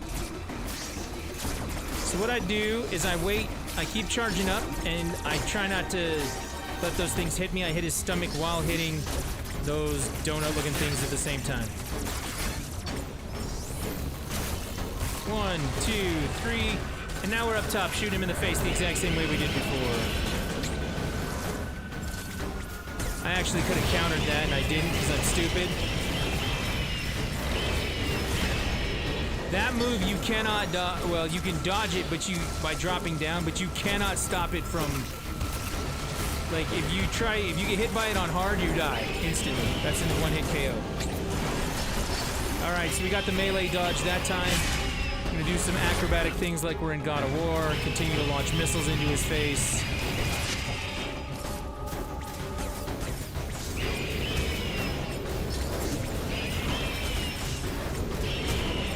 Fell down again. Alright, we're back to the stomach piece.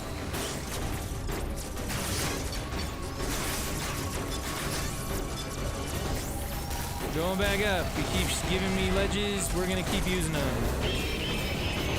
Oh, look, on my last missile, I killed him. That's it, first try.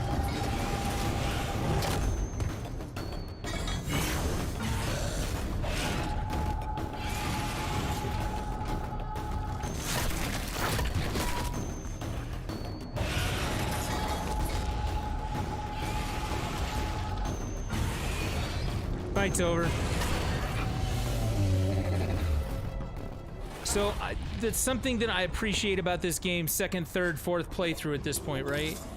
Is that took me 7 or 8 tries the first time to get the hang of it, get the patterning down, how to actually beat the boss. I did not do a very good job with it. I didn't do a very good job with most of the bosses in this game.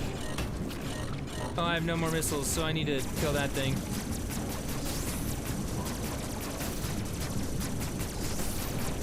But on my subsequent playthroughs, everything after the first try, I actually did a lot better. There's diffusion beam. We'll take that. It's a weak-ass upgrade, but okay. If I charge up and shoot at stuff, it'll go off like a shotgun through walls. So watch. I'm gonna charge up, I'm gonna shoot it, and it's gonna blow that up even though it was on the one side. Like you can see, this is covered in rock. You can't get to it, but the diffusion beam will. It's like a shotgun through walls.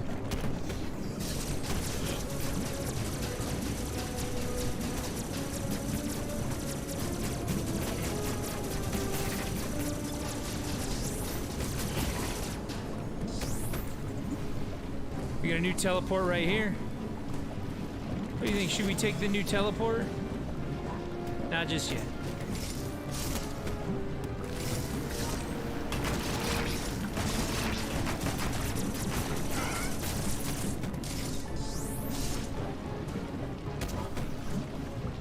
Come on, work with me here.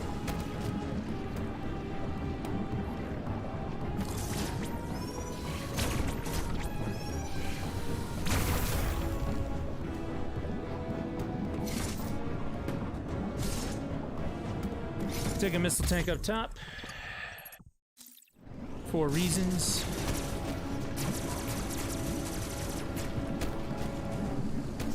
Let's warp to wherever this is gonna warp us to.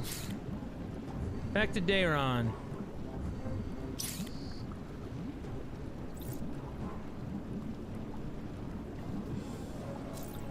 Something, we'll talk about that when we get there at the end of the game. But yeah, there's so many things in here that I just...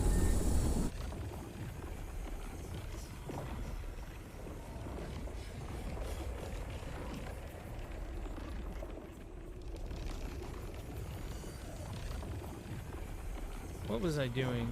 I was doing something.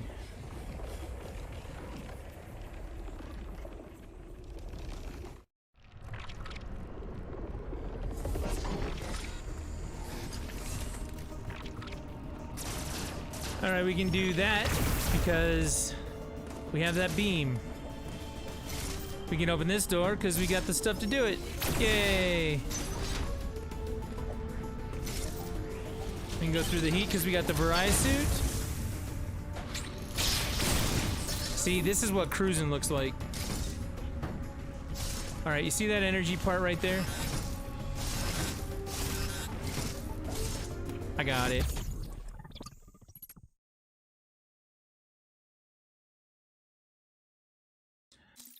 We're at 3 out of 4 on the energy parts.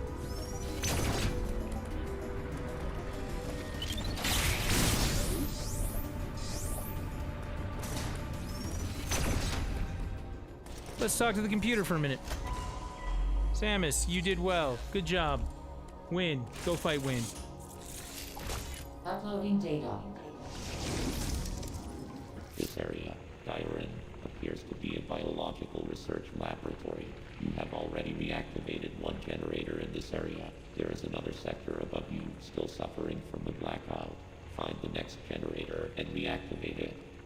You are slowly recovering your abilities. I have still not established what happened to you physically. Don't let your guard down. Your primary objective is to survive. Proceed with the utmost care.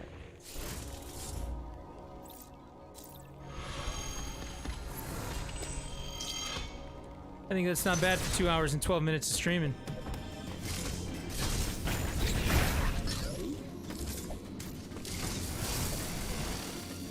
Alright, we still got Emmy in here.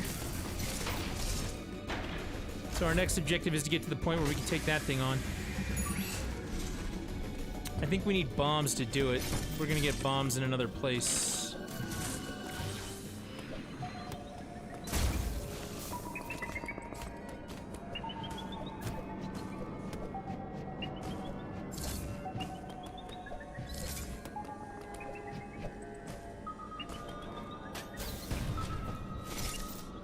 That's a speed booster thing. Can't go through there because we need grapple beam.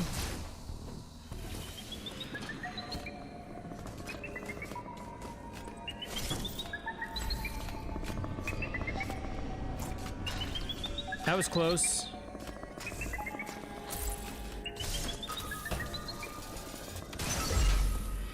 Too close, if you ask me. Ugh, that thing is hideous. This is another ice area that is not ice. I can't go through there because I don't have bombs. Because the power's turned off, it's not ice right now. Going back into an Emmy door. Oh shit.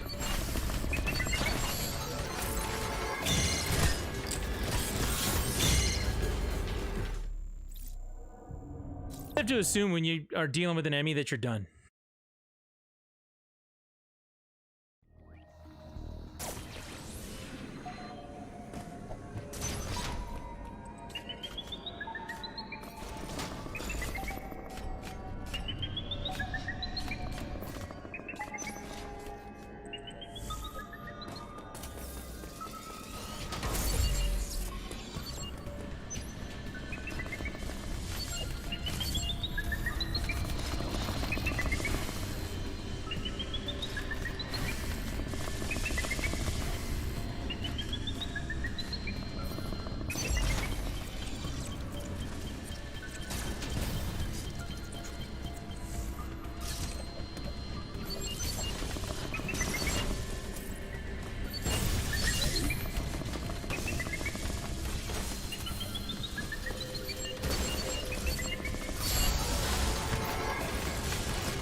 How I survived that, I will never know, but here we are. And I am cruising.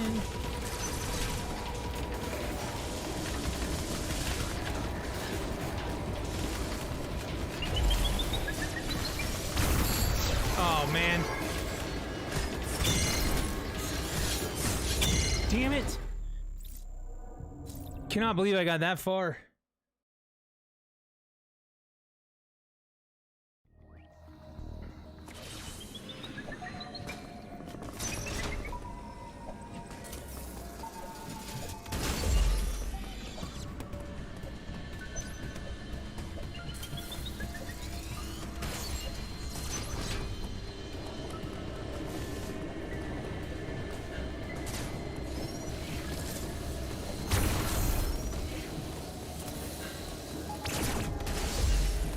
That's a speed booster door. Cannot go through there.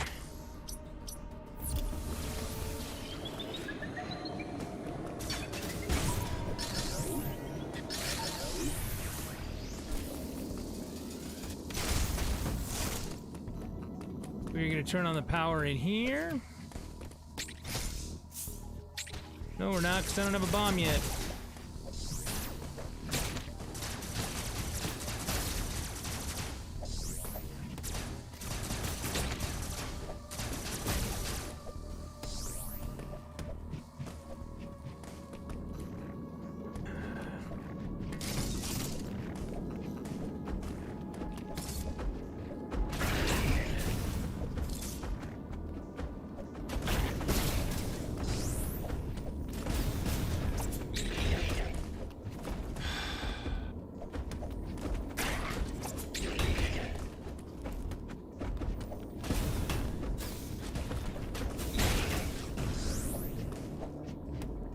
Can't go over there, won't matter.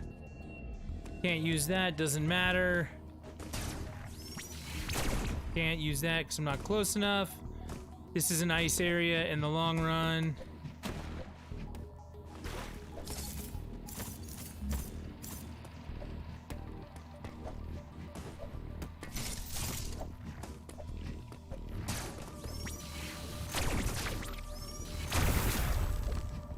We open that up for ease of access for later.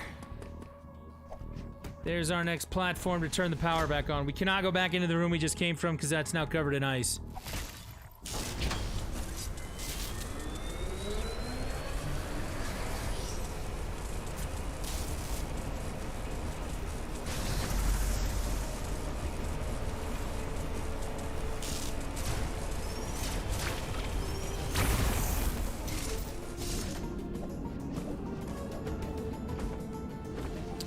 Refills are good.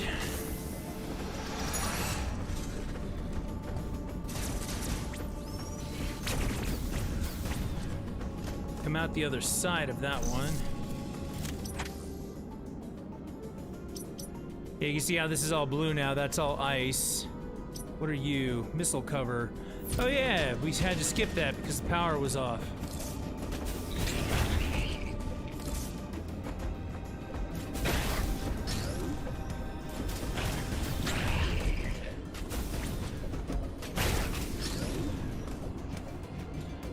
But we're gonna go through it now. And we're gonna get bombs. It's about goddamn time. See what I mean? We're like a third of the way through the game.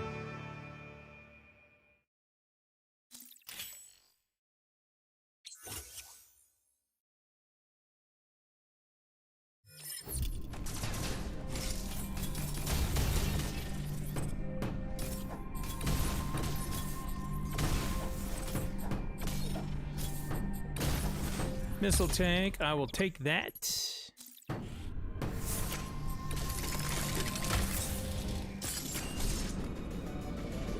Refill, I will take as well. Okay, now that we got bombs, what can we do now? We can do all sorts of things now. There have been so many areas. Like down here.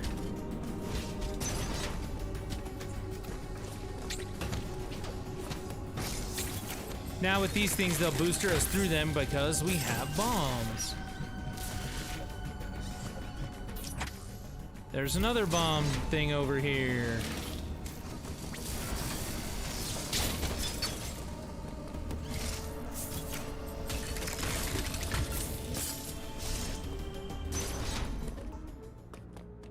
Save rooms are good.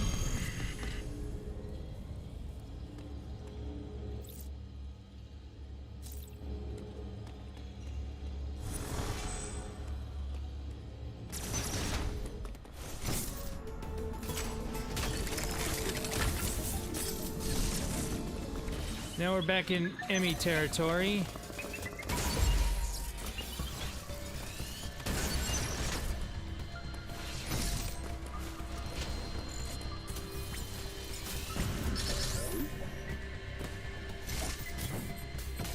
Nope, can't bomb there. But this is a new door. It's actually going to take us over to a new area altogether.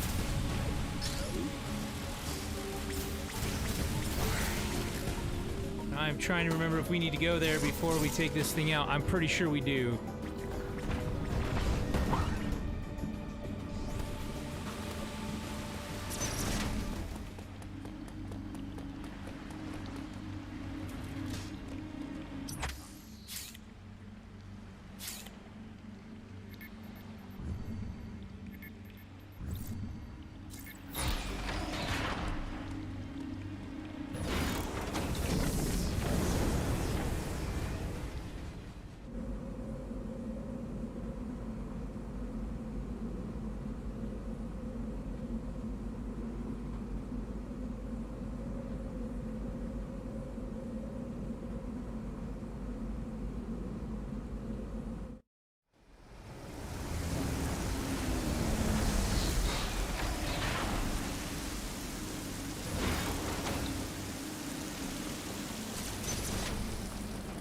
Let's remember what's in here now.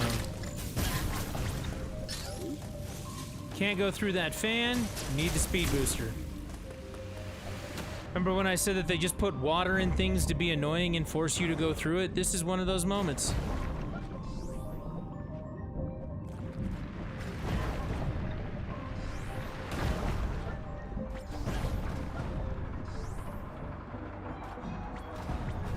This whole area, actually, for the first... well, the whole area in general is actually all pretty much underwater. The computer will tell you that. It'll be like, yeah, you need a gravity suit. You're like, thanks, bro. I knew that.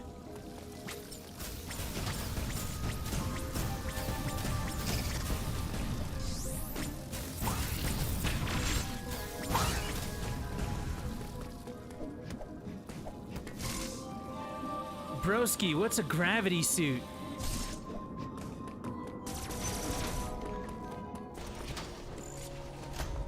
Here we go.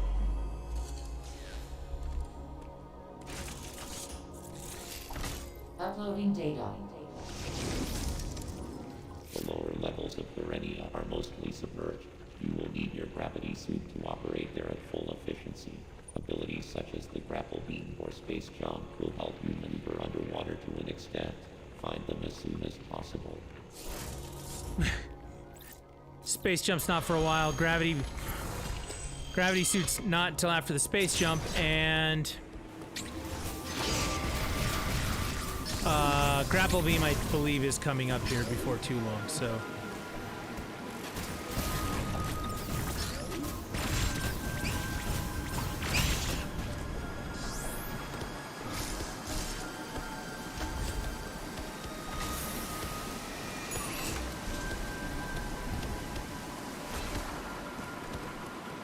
Yeah, I'm pretty sure grapple beam is next.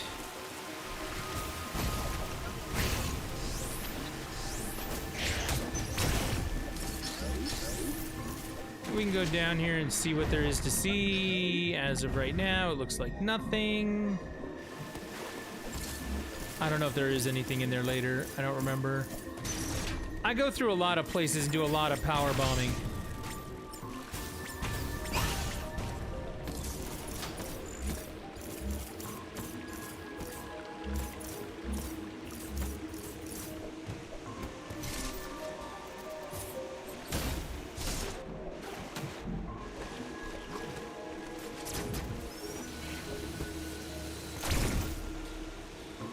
Take that missile tank.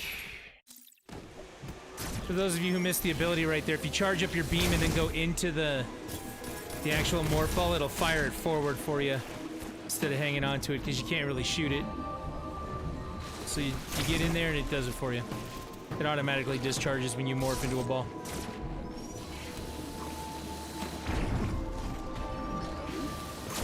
We're going deeper and deeper into Berenia. It's nice to know we're going to be able to find our way back with this stuff. Alright, nope, I was wrong. I was 100% wrong. The next thing we're getting is not the gravity beam, or the grapple beam. The next thing we're getting is the ability to warp through those doors.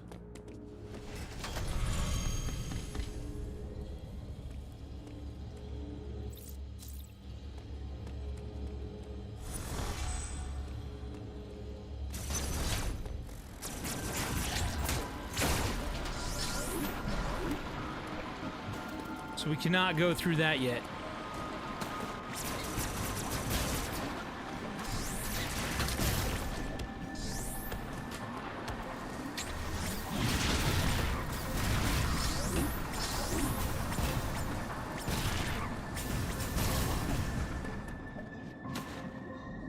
Can't go through there yet because the grapple beam.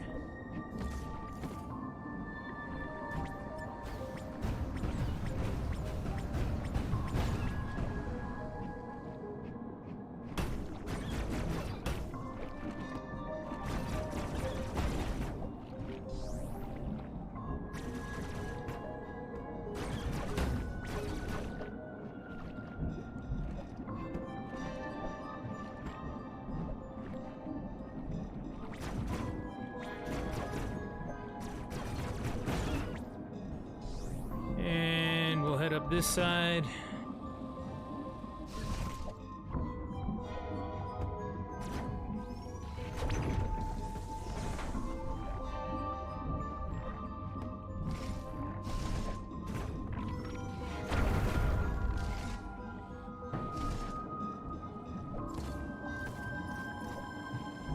Can't use that grapple.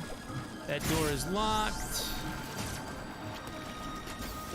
Missile door, and what do we have here? Oh, we got an item. This is that dash. I think at this point, because I have a meeting in the morning, we are going to stop about here. I'm going to get to a save block. We're going to save it. You'll hear... I hope that you've noticed a tone shift. Flash shift. I hope that you've noticed a tone shift since I started playing. Like at the beginning, I wanted to get out all the things that pissed me off, right?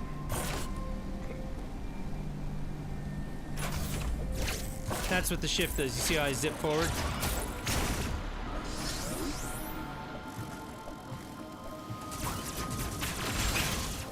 It's a good upgrade. Watch what I'm about to do with it here.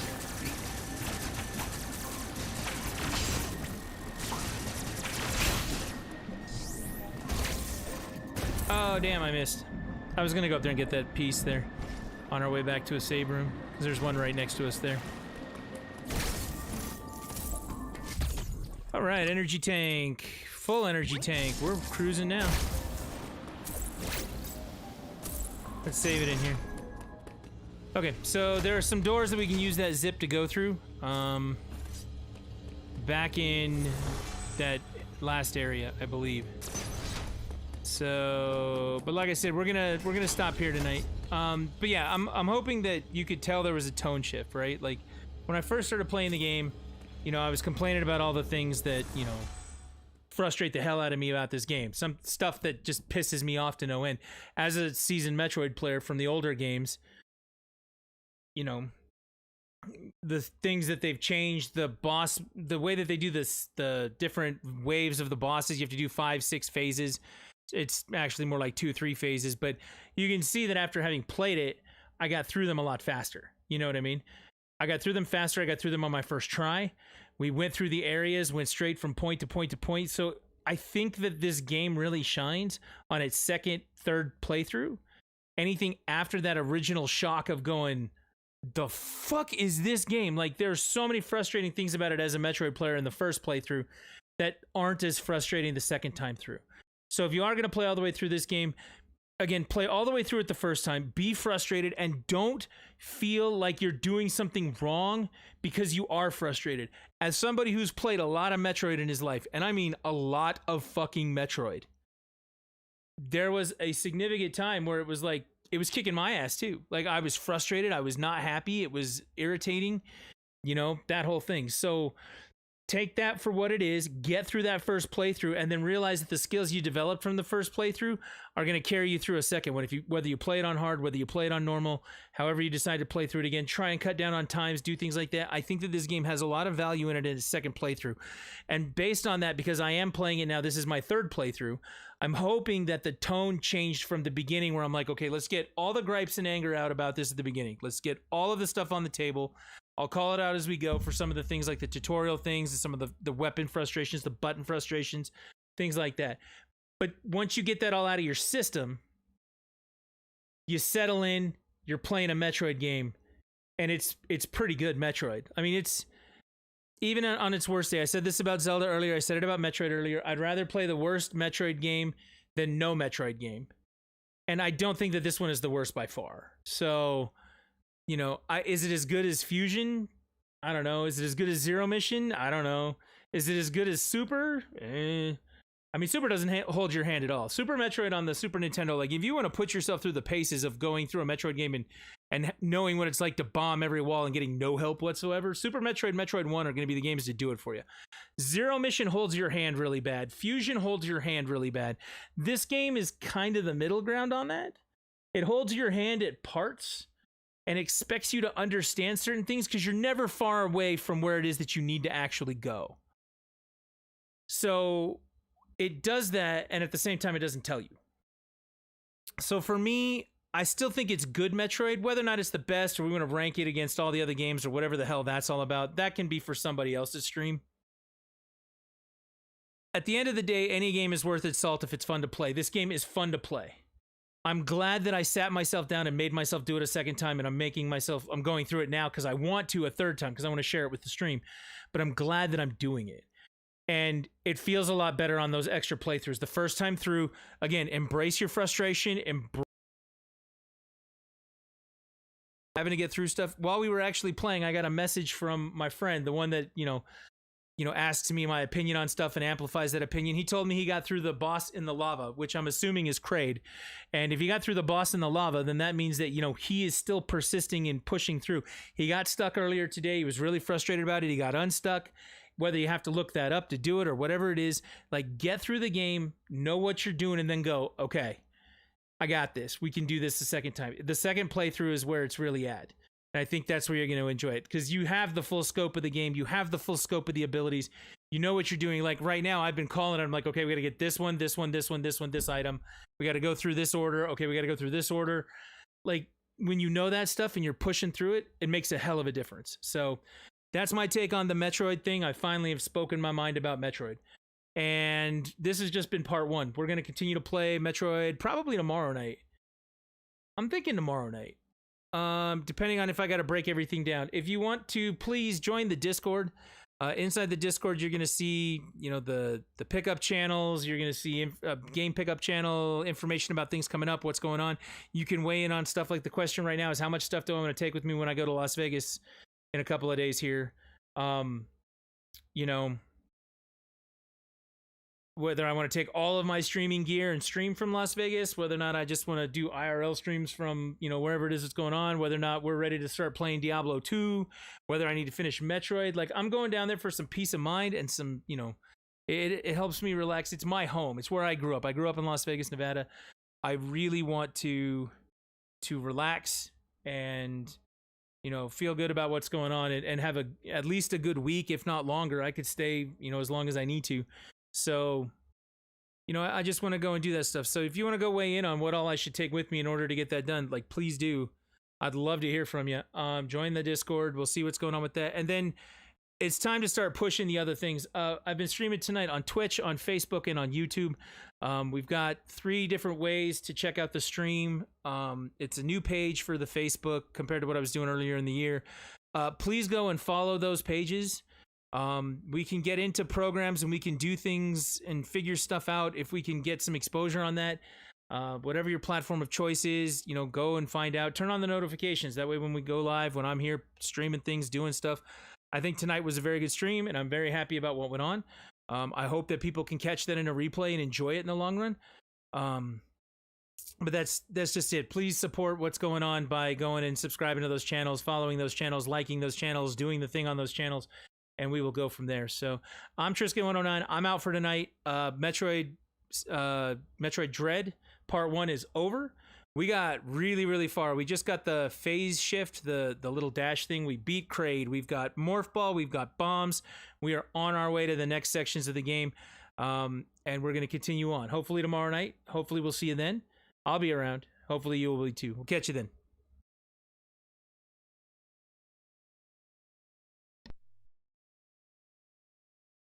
Game over.